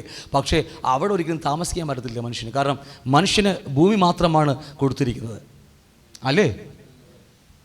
എന്തായാലും ഉണ്ടായിരിക്കണമല്ലേ അവർ. നമുക്കറിയാം, സ്വർഗം യഹോവയുടെ സിംഹാസനം, ഭൂമി അവൻ്റെ പാദപീഠമാകുന്നു. സങ്കീർത്തനം 33:12-15 വാക്യങ്ങൾ വരെ വായിക്കുമ്പോൾ, യഹോവ ദൈവമായിരിക്കുന്ന ജാതിയും അവൻ തനിക്ക് അവകാശമായി തിരഞ്ഞെടുത്ത ജനവും ഭാഗ്യമുള്ളത്. നമ്മളെക്കുറിച്ചായി പറയുന്നത്, വേറെ ആരെക്കുറിച്ചാണ്? എന്നെയും നിങ്ങളെയും കുറിച്ച് പറയുക. യഹോവ ദൈവമായിരിക്കുന്ന പിതാവായിരിക്കുന്ന ജാതിയും അവൻ തനിക്ക് അവകാശമായി തിരഞ്ഞെടുത്ത, അപ്പോൾ കർത്താവിന് വേണ്ടി അവകാശമായി തിരഞ്ഞെടുത്തിരിക്കുക നമ്മളേക്ക്. ഈ എഫേസ് ലേഖനം 1-ാം അധ്യായം 15, 15, 16, 17 വാക്യങ്ങൾ പഠിക്കുമ്പോൾ അവിടെ വാക്കുണ്ടല്ലോ. 3 കാര്യങ്ങൾ ഇടയ്ക്കിടയ്ക്ക് ഞാൻ പറയാറുണ്ട്. ഒന്ന്, വിളിയായുള്ള ആശ ഇന്നതെന്ന് അല്ലേ, എന്നെക്കുറിച്ച് ദൈവത്തിന് ആശയുണ്ട്. 2, അവന് മലയാള ബൈബിൾ ഭാഷ മനസ്സിലാകത്തില്ല, അവന് എന്നിലൊരു അവകാശമുണ്ട്. അതാണ് നല്ല ട്രാൻസ്ലേഷൻ അല്ലേ. അവന് അല്ലേ, നമുക്ക് അവൻ്റെ അവകാശമോ കാര്യമില്ല, അവന് എന്നിലൊരു അവകാശമുണ്ട്. 3-ാമതാണ് പരിശുദ്ധാത്മാവിൻ്റെ ശക്തിയെക്കുറിച്ച് അവിടെ എഴുതി വെച്ചിരിക്കുന്നത്. അപ്പോൾ അതുകൊണ്ട് ആ അവകാശത്തിലേക്കാണ് ദൈവം നമ്മെ വിളിച്ചിരിക്കുന്നത്. അതുകൊണ്ട് യെശയ്യാ 66:1 പറയുന്നു, യഹോവ ഇപ്രകാരം അരുളി ചെയ്യുന്നു, സ്വർഗം എൻ്റെ സിംഹാസനവും ഭൂമിയും എൻ്റെ പാദപീഠമാകുന്നു. അത്രമായൊരു ഗാഢമായ ബന്ധം ഭൂമിയുമായി ദൈവത്തിനുണ്ട്. വേറെ ഒരു ഗ്രഹത്തെക്കുറിച്ചും വേറൊരു ഗോളത്തെക്കുറിച്ചും ഒരിക്കലും ദൈവം അങ്ങനെ പറഞ്ഞിട്ടില്ല. ചന്ദ്രനെക്കുറിച്ചോ അല്ലേ, സൂര്യനെക്കുറിച്ചൊക്കെ ഒന്നും പറഞ്ഞിട്ടില്ല. പക്ഷേ ഭൂമിയെക്കുറിച്ച് പറയുന്നത് സ്വർഗം അവൻ്റെ സിംഹാസനം, ഭൂമി അവൻ്റെ പാദപീഠം എന്ന് പറഞ്ഞാൽ അത്രയും ഒരു അഗാധമായൊരു ബന്ധം ആ ഭൂമിയുമായിട്ട് നമ്മുടെ കർത്താവിനുണ്ട്. കാര്യം മറന്നു പോകരുത്. എങ്കിലും അരിഷ്യരും മനസ്സ് തകർന്നവരും എൻ്റെ വചനത്തിൽ വിറക്കുന്നവനുമായ മനുഷ്യനെ ഞാൻ കടാക്ഷിക്കും. ദൈവത്തെ അവിടുത്തെ ഭയക്കുകയും എന്താ പറയുക, എങ്കിലും അരിഷ്യരും മനസ്സ് തകർന്നവരെന്ന് പറഞ്ഞാൽ വചനത്തിന് മുമ്പിൽ എന്നത്തെ താഴ്ത്തിക്കളയുന്ന ഒരു അനുഭവം അല്ലേ. എന്നിട്ട് പറയുക, എൻ്റെ വചനത്തിങ്കിൽ വിറയ്ക്കുന്നവനുമായ മനുഷ്യനെ ഞാൻ കടാക്ഷിക്കും. വചനത്തിന് മുമ്പിൽ ഒരു വിറയിലും ഭയമൊക്കെ നമുക്ക് ആവശ്യമാണ്. അത് പേടിച്ചുള്ള വിറയല്ല, ദൈവഭക്തിയോടുള്ള വിറയിൽ അവനെന്നെ എന്തും ചെയ്യാൻ കഴിയും. അത് മാത്രമല്ല അല്ലേ, അവനനുസരിച്ചാൽ അവൻ്റെ ഇഷ്ടം നമ്മളോട് നടപ്പിലാക്കുമെന്നുള്ള കാര്യങ്ങളൊക്കെ നമ്മൾ അറിയുമ്പോഴാണ്, തെറ്റിച്ചാൽ നമുക്ക് ആ ശിക്ഷ വരുമെന്നൊക്കെ അറിയുമ്പോഴാണ് നമുക്ക് അറിയാതെ ഭയം കടന്നു വരുന്നത്. ഓക്കെ, വിട്ടുപോകുന്നു. നമുക്ക് ഇത്രയും പറഞ്ഞാൽ മനസ്സിലാവുന്നുണ്ടോ? ഞാൻ തൽക്കാലത്തേക്ക് ഇത്രയും കാര്യങ്ങൾ മാത്രം ഞാൻ പറഞ്ഞു വിടുകയാണ്. ക്രിസ്തുവിലൂടെ ദാവീദിൻ്റെ സിംഹാസനം വീണ്ടും വരുമെന്നൊക്കെ നമുക്കറിയാം. ഞാൻ വിട്ടുപോകുന്നു. ഇത് ആഴമായി ചിന്തിക്കേണ്ട മറ്റൊരു വിഷയമായിരുന്നു. ഗവൺമെൻറ് അകത്താണ് എനിക്ക് വാഴ്ചയുള്ളത്. എപ്പോഴെങ്കിലും ഞാൻ പിന്നീട് അതിനെക്കുറിച്ച് ആഴമായി എടുത്തോളാം. നമ്മൾ മോളിൽ പഠിച്ചു തുടങ്ങിയതാണ് നമ്മൾ മൈ കൊറോണേഷൻ ഡേ അല്ലേ, എൻ്റെ കിരീട ധാരണ ദിവസം. പക്ഷേ അത് പൂർത്തിയാക്കാൻ പറ്റിയില്ല. ഒരുപാട് കാര്യങ്ങൾ ബാക്കി പൂർത്തിയാക്കാനുണ്ട്. അത് എപ്പോഴെങ്കിലും ഞാൻ എടുത്തോളാം. ആ ഗവൺമെൻറ് അകത്ത് എനിക്ക് നിങ്ങൾക്ക് എന്തുണ്ട്? വാഴ്ചകളുണ്ട്. അതാണ് നമ്മൾ പഠിച്ചു തുടങ്ങിയ വിഷയം. അതാണ് ഗവൺമെൻറ്റിനകത്ത് എനിക്കും നിങ്ങൾക്കും രാജാതിരാജാവായ കർത്താവോട് കൂടി ഒരു വലിയ വാഴ്ചയുണ്ട്. ഞാനും നിങ്ങൾ അവിടുത്തെ പ്രജകളാ, ദാസന്മാരാ അല്ലേ. അവനോടുകൂടി വാഴാൻ വേണ്ടി വിളിച്ചിരിക്കുന്നത്. വരും ദിവസങ്ങൾ എപ്പോഴെങ്കിലും ഞാൻ അതിനെക്കുറിച്ച് ആഴമായി എപ്പോഴെങ്കിലും എടുത്തോളാം. ഞാൻ കേസ് അത്രയും ഞാൻ മാറ്റിവിടുകയാണ്. നമുക്കറിയാം ദൈവരാജ്യത്തെക്കുറിച്ച് നമ്മൾ പതിയെ തുടങ്ങി ഫൗണ്ടേഷൻ ഇട്ട് വരികയാണ്. ഒരുപാട് കാര്യങ്ങൾ നമുക്ക് ദൈവരാജ്യത്തെക്കുറിച്ച് അറിയേണ്ട ആവശ്യമുണ്ട്. ഒന്ന്, യേശുക്രിസ്തുവിൻ്റെ വരവിൻ്റെ ഉദ്ദേശം പോലും ഏതെന്നറിയാമോ? ഈ ദൈവരാജ്യത്തിന് വേണ്ടി യേശുവിനെ പ്രസംഗം പഠിച്ചാൽ മതി. നമ്മൾ ആഴമായി പിന്നീട് പഠിക്കും. യേശുവിനെ പ്രസംഗം പഠിച്ചാൽ മതി. എല്ലാം ദൈവരാജ്യത്തെക്കുറിച്ച് മാത്രമാണ്. 3.5 വർഷക്കാലത്തെ പ്രസംഗം മുഴുവനും ഒരൊറ്റ ടോപ്പിക്കേ ഉള്ളൂ. ഏതാണെന്നറിയാമോ? അവൻ മരിച്ചുപോയി, യേശു കർത്താവ് മരിച്ചുപോയി, ഉയർത്തെഴുന്നേറ്റ് 3-ാം ദിവസം. പിന്നീട് 40 ദിവസം ശിഷ്യന്മാരുടെ കൂടെ 500-ലധികം പേർക്ക് പ്രത്യക്ഷനായി. അവരോട് സംസാരിച്ചു. എന്താ സംസാരിച്ചത്? ഒറ്റ വിഷയമേ ഉള്ളൂ, ഒറ്റ വിഷയം മാത്രം. യോഹന്നാൻ 6 മാസം മുമ്പേ, യേശുവിന് 6 മാസം മുമ്പേ വന്നുപോയ യോഹന്നാൻ സ്നാപകൻ പ്രസംഗിച്ചത് പിന്നീട് പഠിക്കാതിനെക്കുറിച്ചൊക്കെ ഒറ്റ പ്രസംഗമേ ഉള്ളൂ. നമുക്കറിയാൻ കഴിയും അല്ലേ. അതുമാത്രമല്ല, നമുക്ക് തരാമെന്ന് പറഞ്ഞതുപോലും എന്താ എന്താ വിളിച്ചിട്ട് എന്ത് തരാമെന്നാണ് പറഞ്ഞത്? ചെറിയ ലൂക്കോസ് 12:32 വാക്യല്ലേ, ലൂക്കോസ് 12:32, ചെറിയ ആട്ടിൻകൂട്ടമേ ഭയപ്പെടേണ്ട, രാജ്യത്വം തരുവാൻ നിങ്ങളുടെ പിതാവ് പ്രസാദിച്ചിരിക്കുക. നമുക്ക് ആ കിങ്ഡം തരാൻ വേണ്ടിയ ദൈവം എന്നെ നിങ്ങൾ വിളിച്ചിരിക്കുന്നത്. അതുകൊണ്ട് അവൻ രാജ്യവും നീതിയും ആദ്യം അന്വേഷിക്കാൻ പറഞ്ഞത്. നമ്മുടെ അന്വേഷിക്കാൻ പോലും പറഞ്ഞത് എന്താ? അവൻ്റെ രാജ്യവും നീതിയും മാത്രമാണ്. അപ്പം അതുകൊണ്ട് നമ്മൾ പഠിച്ചുകൊണ്ടിരിക്കുന്ന വിഷയം അത്രയ്ക്കും ഇമ്പോർട്ടൻ്റ്, ഈ ലോകത്ത് അത്രയ്ക്കും നമ്മുടെ ജീവനേക്കാൾ, നമ്മുടെ പ്രാണനേക്കാൾ വിലയേറിയ വിഷയമാണെന്ന കാര്യം മറന്നു പോകരുത്. നമ്മൾ നേരത്തെ പറഞ്ഞില്ലേ, നമ്മൾ പ്രാർത്ഥിക്കാൻ പറഞ്ഞത് എന്താ പ്രാർത്ഥന? കത്തോലിക്കാർ പ്രാർത്ഥിക്കാറുണ്ട്.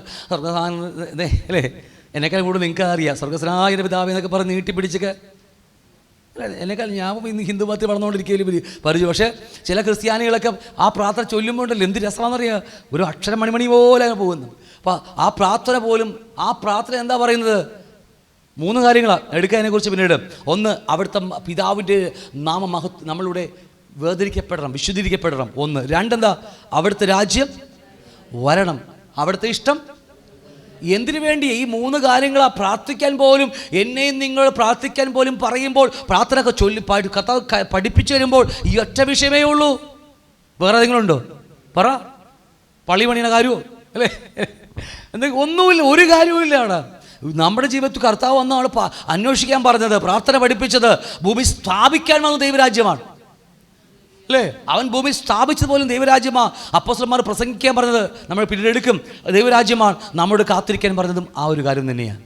അപ്പം അതുകൊണ്ട് വളരെ ഇമ്പോർട്ടൻ്റ് ആയ വിഷയമാണെന്ന് കാര്യം മറന്നു പോകരുത്. നമുക്ക് 1-2 കാര്യങ്ങൾ ചിന്തിക്കാം. എന്തുകൊണ്ട് മനുഷ്യനെ ദൈവം സ്വർഗത്തിൽ സൃഷ്ടിക്കേണ്ടതിന് പകരം ഭൂമിയിൽ സൃഷ്ടിച്ചൊരു ചോദ്യം നമുക്കുണ്ട്. എൻ്റെ അകത്ത് ഉരുത്തിരിഞ്ഞ് വന്ന ചില ചോദ്യങ്ങളിൽ നിന്ന് ചില ചോദ്യങ്ങൾ മാത്രമാണ് ഞാൻ ഇന്ന് അതിന് ഒരു ആൻസർ കണ്ടെത്തുന്നത്. ദൈവം, നമ്മുടെ വിഷയം നമുക്കറിയാം, ആഴമായി മുകളിലൊക്കെ പഠിച്ചിട്ടുണ്ട് നമ്മൾ. ദൈവം മനുഷ്യനെ സൃഷ്ടിച്ചത് ദൈവമക്കളായി തീരാൻ വേണ്ടി അല്ലേ. ദൈവത്തിനൊരു സ്വപ്നമുണ്ടായിരുന്നു, ഒരു സ്വപ്നം അല്ലേ. നമുക്ക് ദൈവത്തിന്, നമ്മുടെ പിതാവിനൊരു സ്വപ്നം തോന്നി. ഏകനായ ദൈവത്തിനകത്തൊരു സ്വപ്നമുണ്ടായി. എന്താ? എനിക്ക് എന്നെപ്പോലെയുള്ള കുറേ മക്കൾ വേണം. അതാ ദൈവത്തിൻ്റെ സ്വപ്നം അല്ലേ. ഞാൻ പണ്ട് ഒരു ചോദ്യം എൻ്റെ അകത്ത് ഉരുത്തിരിഞ്ഞ് വന്നു. അങ്ങനെയെങ്കിൽ ദൈവത്തിന് എന്നെ സ്വർഗത്തിൽ സൃഷ്ടിച്ചാമായിരുന്നില്ലേ? അല്ലെങ്കിൽ ആദാമിനെ സ്വർഗത്തിൽ സൃഷ്ടിച്ചിരുന്നെങ്കിൽ ഈ കോലാഹലങ്ങൾ മുഴുവൻ ഉണ്ടാകുമായിരുന്നോ? ഒന്നും വരത്തില്ല അല്ലേ, ഇതൊന്നും സംഭവിക്കത്തില്ലായിരുന്നു. അങ്ങനെയാണെങ്കിൽ എന്തുകൊണ്ട് ദൈവം മനുഷ്യനെ സ്വർഗത്തിൽ സൃഷ്ടിക്കേണ്ടതിന് പകരം എന്താ പറയുക, ഒട്ടനവധി ഗ്രഹങ്ങൾ അല്ലേ അല്ലേ ഈ പറഞ്ഞ ഗോളങ്ങളുടെ ഇടയിൽ കോടിക്കണക്കിന് സോളാർ സിസ്റ്റങ്ങൾ തന്നെ അല്ലേ, എന്തായാലും അല്ലേ മലയാളത്തിൽ എന്താ പറയുക, സൂര്യ അല്ലേ എത്രയോ സോളാർ സിസ്റ്റങ്ങൾ തന്നെയുണ്ട്. ഒരു സോളാർ സിസ്റ്റത്തിനകത്ത് കോടിക്കണക്കിന് ഗോളങ്ങളൊക്കെ ഉള്ളത്. അതിനുപോലത്തെ എത്രയോ നമുക്ക് ചിന്തിക്കുന്ന അപ്പുറമാണ് ഈ പ്രപഞ്ചം. നമ്മുടെ ദേഹിവള തന്നെയാണ്, വിശാലമായി കിടക്കുകയാണ് ഇല്ലേ. ഇപ്പം ഞാൻ അമേരിക്കയിൽ പോയി വരാം, വേണമെങ്കിൽ ഇപ്പോൾ കടവന്ത്രി പോയി ഇപ്പോൾ വന്ന് അല്ലേ, അവിടെ ജസ്റ്റ് ഒരു സെക്കൻഡ് പോയി നമുക്ക് പോയി മനസ്സൊക്കെ പോയി വരാൻ വേണ്ടി അത്രയ്ക്കും വലിയ വിശാലമാണ് നമ്മുടെ സോൾ എന്ന് പറയുന്നത്. അപ്പം അതുകൊണ്ട് നമുക്ക് ദൈവം അതിനിടയിൽ ചെറിയൊരു ഭൂമി ഉണ്ടാക്കി അതിനകത്ത് മനുഷ്യൻ സൃഷ്ടിച്ച് എന്തിനു വേണ്ടിയാണ്? സ്വർഗത്തിൽ സൃഷ്ടിച്ചിരുന്നെങ്കിൽ, അവൻ്റെ മക്കളായി സൃഷ്ടിച്ചിരുന്നെങ്കിൽ നമുക്ക് മര്യാദക്കൊക്കെ അവിടെ ജീവിക്കാൻ പാടില്ലേ അല്ലേ, അവിടെ വല്ല തട്ടുകടയൊക്കെ നടത്തി. അപ്പോൾ എന്തുകൊണ്ടാണ് പണ്ട് എൻ്റെ ഹൃദയത്തെ ഉരുത്തിരിഞ്ഞ് വന്ന ചോദ്യമാണ്. അതിന് ഞാൻ ജസ്റ്റ് നിങ്ങൾക്ക് അറിയാൻ വേണ്ടി മാത്രമേ പറഞ്ഞു പോകുകയാണ്. ഒറ്റ കാര്യം മാത്രമേ ഉള്ളൂ. നോക്കി, ആ ദൈവത്തിന് ഇഷ്ടം നടപ്പിലാക്കണമെങ്കിൽ ദൈവത്തിനകത്തൊരു സ്വപ്നമുണ്ടെന്നറിയാമോ? എന്നെപ്പോലെ തന്നെ വേണം അല്ലേ, നന്മയും തിന്മയും തിരിച്ചറിയാൻ കഴിയണം. എൻ്റെ ഇഷ്ടം മാത്രം ചെയ്യാൻ അവൻ മനസ്സൊരുക്കമുള്ളവനാകണം. നമുക്കിന്ന് നമ്മളെ പുറത്തേക്ക് ഈ ഭൂമിയിലേക്ക് ഇറക്കി വിട്ടുന്നിരിക്കുന്നത് നമുക്കൊരു നല്ലൊരു വിൽ പവറുണ്ട്, ഒരു ഇച്ഛാശക്തിയുണ്ട് നമുക്കുണ്ട് അല്ലേ. എന്ത് വേണമെങ്കിൽ തിരഞ്ഞെടുക്കാം, വേണ്ടെങ്കിൽ വേണ്ട. ഇന്ന് ചർച്ചിൽ പോകണമെങ്കിൽ ചർച്ചിൽ പോകാം, ഇന്ന് ജോലിക്ക് വേണമെങ്കിൽ ജോലി പോകാം, എന്ത് വേണമെങ്കിൽ നമുക്ക് ചെയ്യാം. ദൈവത്തെ വേണമെങ്കിൽ ഉപേക്ഷിക്കാം അല്ലേ, ബൈബിൾ വേണമെങ്കിൽ വലിച്ചെറിഞ്ഞ് കളയാം, വേണമെങ്കിൽ നെഞ്ചോട് ചേർത്ത് പിടിക്കാം, ബൈബിൾ ക്ലാസ്സിൽ വേണമെങ്കിൽ വരാം, വേണ്ടെങ്കിൽ വേണ്ട. നമുക്ക് എന്തും തിരഞ്ഞെടുക്കാനുള്ള ഒരു മനോഭാവം, ഒരു ഇച്ഛാശക്തി ദൈവം നമുക്ക് തന്നിട്ടുണ്ട്. ആ ഇച്ഛാശക്തിയെ ദൈവത്തിന് വേണ്ടി ദൈവത്തിന് ഹിതപ്രകാരം ഞാൻ എന്താ പറയുക ഉരുവാക്കിയെടുക്കുക, ഉരുത്തിരിഞ്ഞ് വരിക. അവിടെ ദൈവത്തിന് മാത്രമായിട്ട് എൻ്റെ ആ ഇച്ഛാശക്തി, എൻ്റെ മനസ്സ്, എൻ്റെ ബുദ്ധി, എൻ്റെ വികാരങ്ങൾ, എൻ്റെ സകലം ദൈവം എനിക്ക് ദാനമായി നൽകിയ എൻ്റെ സകലതും എനിക്ക് വേണ്ടി ഉപയോഗിക്കാതെ അവിടത്തേക്ക് വേണ്ടി മാറ്റുന്ന ഒരു ജീവിതമാണ് കർത്താവ് നമ്മെക്കുറിച്ച് ആഗ്രഹിക്കുന്നത്. ഞാൻ പറഞ്ഞ മനസ്സിലാവുന്നുണ്ടോ? ഇത് എനിക്ക് വേണ്ടി ഒരു ഇച്ചിരി പോലും, ഒരല്പം പോലും എനിക്ക് വേണ്ടി മാറ്റിവെക്കുന്നെങ്കിൽ അവിടെ പൂർണ്ണമായി ദൈവരാജ്യം വന്നിട്ടില്ല, മുഴുവനുമായിട്ട്. അതുകൊണ്ടാണ് ഒരായുസ് ദൈവം നമുക്ക് നൽകിയത്. ഞാൻ പറഞ്ഞ അർത്ഥം മനസ്സിലാവുന്നുണ്ടോ? അതുകൊണ്ട് നാം അനുസരണത്തിൽ തികഞ്ഞവനായി തീരണം എന്നുള്ളത്. ഒരുപക്ഷെ വീഴ്ചകൾ സംഭവിക്കാം, താഴ്ചകൾ സംഭവിക്കാം, ദൈവത്തെ വിട്ട് പോകാം. ചിലപ്പോൾ നമുക്കറിയാം, എൻ്റെ കൂടെയുള്ള ഒരു ബ്രദറൊക്കെ ബൈബിൾ കത്തിച്ച് കളഞ്ഞു. അവസാനം ഈ ചൊറ്റരിക്കൽ അമ്പലത്തിൽ പോയി, നിങ്ങൾക്ക് എല്ലാവർക്കും അറിയാവുന്ന ബ്രദറാണ്. അവസാനം ഷട്ടൊക്കെ കയറ്റി ഇറക്കിയിട്ട് വലിയ പഠിപ്പുള്ള ഡോക്ടറൊക്കെയാണ് റോട്ടിൽ കൂടെ നടന്നു പോകുമ്പോഴാണ് എനിക്ക് കിട്ടിയത്. എൻ്റെ കൂടെ ഉണ്ടായിരുന്ന പുള്ളി. ഞാൻ പറഞ്ഞത് മനസ്സിലാവുന്നുണ്ടോ? എങ്ങനെ വേണ്ടി ദൈവത്തെ സേവിക്കാം, വേണ്ടെങ്കിൽ വലിച്ചെറിഞ്ഞ് കളയാം. പക്ഷേ ഒരു കാര്യം ഓർക്കണം, ദൈവം ആഗ്രഹിക്കുന്നത് അനുസരണത്തിൽ തികഞ്ഞവനായി തീരാൻ വേണ്ടിയാണ്. വീഴ്ച താഴ്ചകൾ സംഭവിച്ചു, പക്ഷേ ഇന്ന് ലോകം അറിയപ്പെടുന്ന നല്ല പ്രവാചകനായി കർത്താവ് ഉപയോഗിച്ചുകൊണ്ടിരിക്കുക.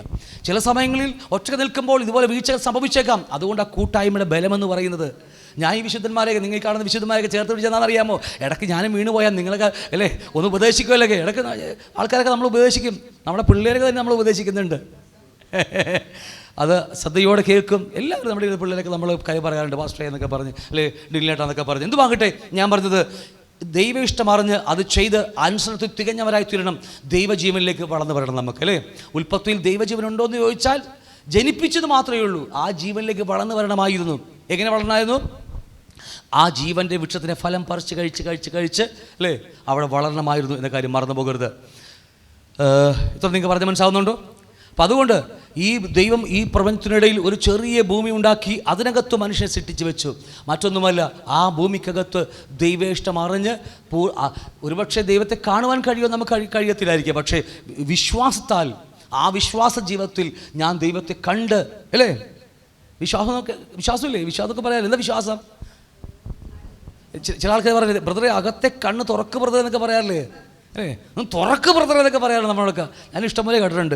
നിങ്ങളൊക്കെ അകത്തെ കണ്ണ് ബ്രദർ തുറന്ന് നോക്കുന്നൊക്കെ പറയും. എന്ത് തുറന്ന് നോക്കാനായിട്ട് എനിക്കറിയത്തില്ല. ഇവിടെ അകത്ത് അല്ലേ, അകത്താകെ കുറേ വൻകുടലും ചെറിയ കുടലും ഒക്കെ മാത്രമേ ഉള്ളൂ നമുക്കകത്ത്. പിന്നെ എന്താ തുറന്ന് ഈ കണ്ണ്, അകത്തെ കണ്ണ് തുറക്കാമെന്ന് പറഞ്ഞാൽ എന്താ അകത്തെ കണ്ണ് തുറക്കാമെന്ന് പറയുന്നത്? ഞാനും പറയും, നിങ്ങളൊക്കെ അകത്തെ കണ്ണ് തുറക്കുന്നൊക്കെ പറഞ്ഞാൽ നിങ്ങൾ അല്ലെ എന്താ അകത്തെ കണ്ണ്? വിശ്വാസമാണ്. അകത്തെ കണ്ണിന് ഒറ്റ അർത്ഥമേ ഉള്ളൂ. ഞാൻ പറഞ്ഞ അർത്ഥം മനസ്സിലാകുന്നുള്ളൂ. ഒരൊറ്റ വാക്കേ ഉള്ളതിന്, വിശ്വാസം. അതാണ് അകത്തെ കണ്ണെന്ന് പറയുന്നത്.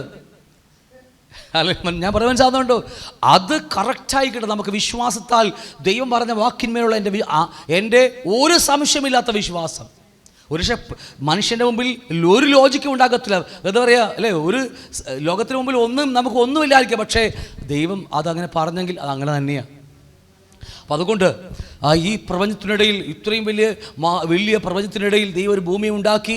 ആ സ്വർഗത്തിൽ സൃഷ്ടിക്കേണ്ടതിന് പകരം ദൈവം നമ്മെ ഭൂമിയിൽ സൃഷ്ടിച്ചാക്കി വെച്ച്. അത് മറ്റൊന്നുമല്ല, ഈ ആയുസ്സിൽ ദൈവം തരുന്ന നമുക്ക് സമയപരിധിക്കുള്ളിൽ നമ്മുടെ വിശ്വാസം എത്രമാത്രമുണ്ട്, എൻ്റെ ഇച്ഛാശക്തികൾ, എൻ്റെ കഴിവ്, എൻ്റെ എല്ലാ താലന്തുകൾ എല്ലാം ആർക്ക് വേണ്ടി ഞാൻ ഉപയോഗിക്കുന്നു.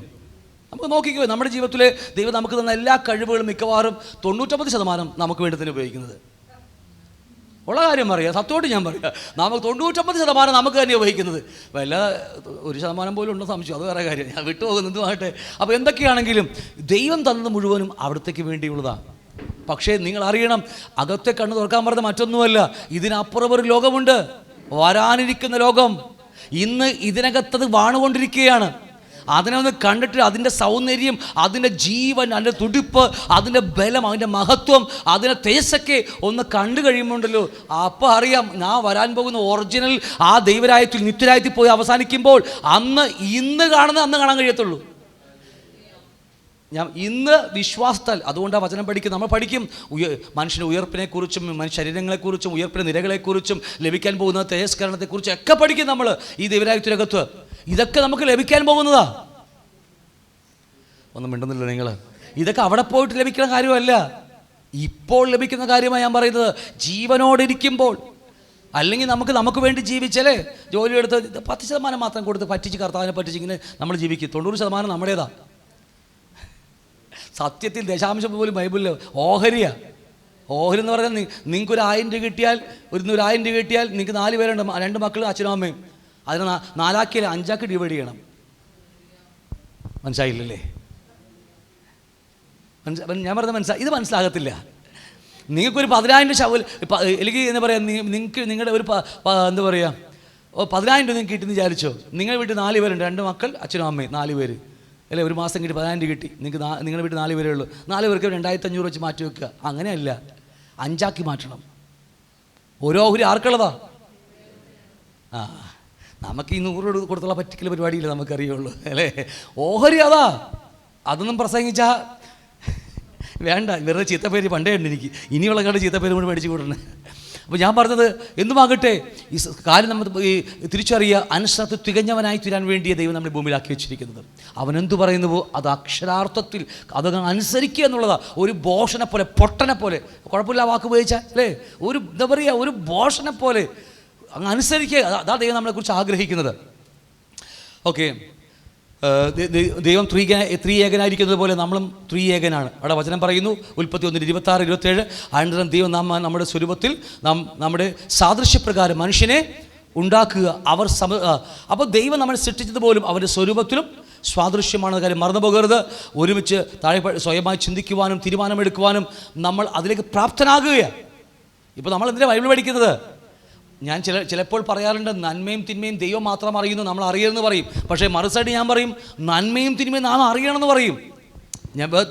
നമ്മൾ വെറുതെ വേർതിരിച്ച് പഠിക്കണം. നമ്മൾ ഒരു സൈഡിൽ പറയും നന്മയും തിന്മയും അറിയുന്ന ദൈവത്തിന് മാത്രമേ കഴിയത്തുള്ളൂ. അപ്പോൾ നമ്മൾ അങ്ങനെ അറിഞ്ഞു പോയാൽ നാം തന്നെ ദൈവമായി മാറും. എന്നാൽ മറുസൈഡ് ഞാൻ അതല്ല പറയുന്നത്. നാം പഠിച്ചു വരുമ്പോൾ നന്മയും തിന്മയും അറിയത്തക്കവണ്ണം ദൈവത്തെപ്പോലെ, ആ ദൈവത്തിൻ്റെ പുത്രനെ പോലെ ആയി മാറുകയാണ്. അല്ലാതെ വെറുതെ ജീവിച്ചു പോകുകയില്ല. ഈ ബൈബിൾ പഠിക്കുന്ന മുഴുവൻ ഒരു ജ്ഞാനം സംഭവിക്കുക, ഒരു പരിജ്ഞാനത്തിൽ വളർന്നു വരികയാണ് നമ്മളെല്ലാം. എന്തിനു വേണ്ടി? ഒരു വാഴ്ചയ്ക്ക് വേണ്ടിയാ, ദൈവത്തോട് നിത്യമായി ജീവിക്കാൻ വേണ്ടിയാ, സ്വർഗത്തിൽ പിതാവിനോട് ജീവിക്കണമെങ്കിൽ ആ ജ്ഞാനമാണ് നമുക്ക് ആവശ്യം. നമ്മൾ മക്കളെ കുറിച്ച് ആഗ്രഹിക്കുന്നത് മക്കൾ എന്ത് വന്ന് ചോദിച്ച് എടുത്തോട്ടെ, പൊയ്ക്കോട്ടെ, എടുത്തോ എന്നൊക്കെ അതല്ല. നമ്മൾ അവർ എന്ത് ചെയ്യണം അല്ലേ? ഞാൻ പറയാം, കുഞ്ഞ് ജനിക്കുമ്പോൾ അമ്മയുടെ പാൽ കുടിക്കും 2 വയസ്സ് വരെ. ഈ 5ഉം 10ഉം വയസ്സായിട്ടും ഇവന് ഇത് തന്നെയാണെങ്കിലോ നമ്മൾ ഹോസ്പിറ്റലിൽ കൊണ്ടുപോയിട്ട് കാണിക്കും. നിങ്ങൾക്ക് മനസ്സിലായില്ല ഞാൻ പറഞ്ഞത്? ഞാൻ പറഞ്ഞ മനസ്സിലായിക്കാണല്ലോ. അവരെ ഹോസ്പിറ്റലിൽ കാണിക്കും. നമ്മൾ വളർന്നു വരികയാണ്. നമ്മൾ നന്മയും തിന്മയും എന്താണെന്ന് വളർന്നു വരികയാണ്. അതനുസരിച്ച് മാറുകയാണ് നമ്മളെല്ലാവരും അല്ലേ? ഇതുപോലെ ഞാൻ പച്ചനെ പറയുന്നത് ഒന്ന് ഹൃദയത്തിൽ കയറി കിട്ടാൻ വേണ്ടിയാണ്. അപ്പോൾ എന്തുമാകട്ടെ, അപ്പോൾ ദൈവം മനുഷ്യനെ അതുകൊണ്ടാണ് ദൈവം അവിടെ ഉൽപ്പത്തി 2:7 പറയുമ്പോൾ ദൈവം മനുഷ്യനെ സൃഷ്ടിക്കുമ്പോൾ അവൻ ജീവനുള്ള ദേഹിയായി തീർന്നെന്ന് പറയാൻ കാരണം എന്നറിയാമോ? ദൈവം മനുഷ്യൻ ദേഹിയിൽ നിർത്തിയിരിക്കുന്നത് അനുസൃത തികഞ്ഞവനായി തീരുമ്പോൾ തന്നെ നന്മയും തീമയും തിരിച്ചറിയണം. ദൈവം കാണുന്നത് പോലെ നമുക്ക് കാണാൻ പഠിക്കണം നമ്മൾ, ഇല്ലേ? ഇപ്പം പാപം വരും, മനസ്സിൽ ചിന്ത വരുമ്പോൾ കർത്താവ് ആയിരുന്നെങ്കിൽ ഇത് ചെയ്യുമോ എന്ന് നമ്മൾ അപ്പം തന്നെ ചിന്തിക്കുക. ഈ പാപം ഒരു കാര്യം വരുമ്പോൾ കർത്താവ് ആയിരുന്നെങ്കിൽ ഈ സ്ഥാനത്ത് കർത്താവ് അത് ചെയ്യുമോ ഇല്ലയോ എന്നൊക്കെ നമ്മൾ ചിന്തിക്കുക നമ്മൾ. അപ്പോൾ നമ്മൾ അങ്ങനെയാണ് പഠിച്ചു വരുന്നത് നമ്മളെ കാര്യങ്ങൾ. അപ്പോൾ നമ്മൾ അപ്പം തന്നെ നമ്മുടെ ഹൃദയത്തിലേക്ക് സുവിശേഷ ഭാഗങ്ങളൊക്കെ വരും. കർത്താവ് ജീവിച്ച ജീവിതം, ആ സിറ്റുവേഷൻ അവനും അനുഭവിച്ചിട്ടുണ്ട് കർത്താവ്. അപ്പം തന്നെ ഓടി വരിക ആ സിറ്റുവേഷനൊക്കെ നമ്മുടെ അകത്തേക്ക്. നമ്മൾ അവിടെ നിന്ന് ഓടിപ്പോകും. അങ്ങനെയാണ് നമ്മൾ ആ ജീവിതമായിട്ട് ഇഴുകിച്ചേർന്ന് പോകുന്നത്. ഇത് നമ്മുടെ ജോലിയല്ല, പരിശുദ്ധാത്മാവ് കൊണ്ടുവരുന്നത് നമ്മുടെ അകത്തേക്ക് ഓരോ ചിന്തകൾ. ഇപ്പോൾ ഇവിടെ നിൽക്കുമ്പോൾ തന്നെ ഒരുപാട് കാര്യങ്ങൾ എൻ്റെ ഹൃദയത്തിലേക്ക് കർത്താവ് കൊണ്ടുവരുന്നുണ്ട്. അത് അല്ലേ, അതാ കർത്താവിൻ്റെ ജോലി. നമ്മൾ നിന്നു കൊടുക്കുക, വിശ്വാസം നിൽക്കുന്നു, നമ്മുടെ യാതൊരു കഴിവുമില്ല, കർത്താവ് നമ്മളോട് തന്നുകൊണ്ടിരിക്കുന്നു അല്ലേ. എന്തുമാകട്ടെ, അതുകൊണ്ട് നമ്മുടെ സകല ഇച്ഛാശക്തികളെയൊക്കെ മാറ്റിവെച്ച് അവന് ആ വചനത്തിൽ എന്താ പറയുക അനുസരിച്ച് തെളിയിക്കാൻ വേണ്ടിയുള്ള കാര്യം മറന്നു പോകരുത്. ഉൽപ്പത്തി പുസ്തകത്തിൽ നമുക്കറിയാം, ദൈവം മനുഷ്യൻ സൃഷ്ടിച്ചത് ആ ജീവവൃക്ഷത്തിൻ്റെ ഫലം പറിച്ചു തിന്നാൻ വേണ്ടിയായിരുന്നു. നമുക്ക് ഉൽപ്പത്തി 2:16 പറയുന്നുണ്ട്, യഹോവ ദൈവം മനുഷ്യനോട് കൽപ്പിച്ചത് എന്തെന്നാൽ തോട്ടത്തിലെ സകല വൃക്ഷങ്ങളുടെയും ഫലം നിങ്ങൾക്ക് ഇഷ്ടം പോലെ കഴിക്കാം എന്നാണ് പറയുന്നത് അല്ലേ. ആ സകല വൃക്ഷത്തിൻ്റെയും അല്ലേ, അത് നന്മ ഈ പറഞ്ഞ പോലെ ഈ എല്ലാ വൃക്ഷത്തിൻ്റെ ഫലങ്ങളും നമുക്ക് കഴിക്കാം. എന്നാൽ ഒരെണ്ണം മാത്രം നമുക്ക് കഴിക്കാൻ പാടില്ല. 103-ാം സങ്കീർത്തനം 17-18 വാക്യം വായിക്കുമ്പോൾ, യഹോവയുടെ ദയയോ എന്നും എന്നേക്കും അവൻ്റെ ഭക്തന്മാർക്കും അവൻ്റെ നീതി മക്കളുടെ മക്കൾക്കും ഉണ്ടാകും.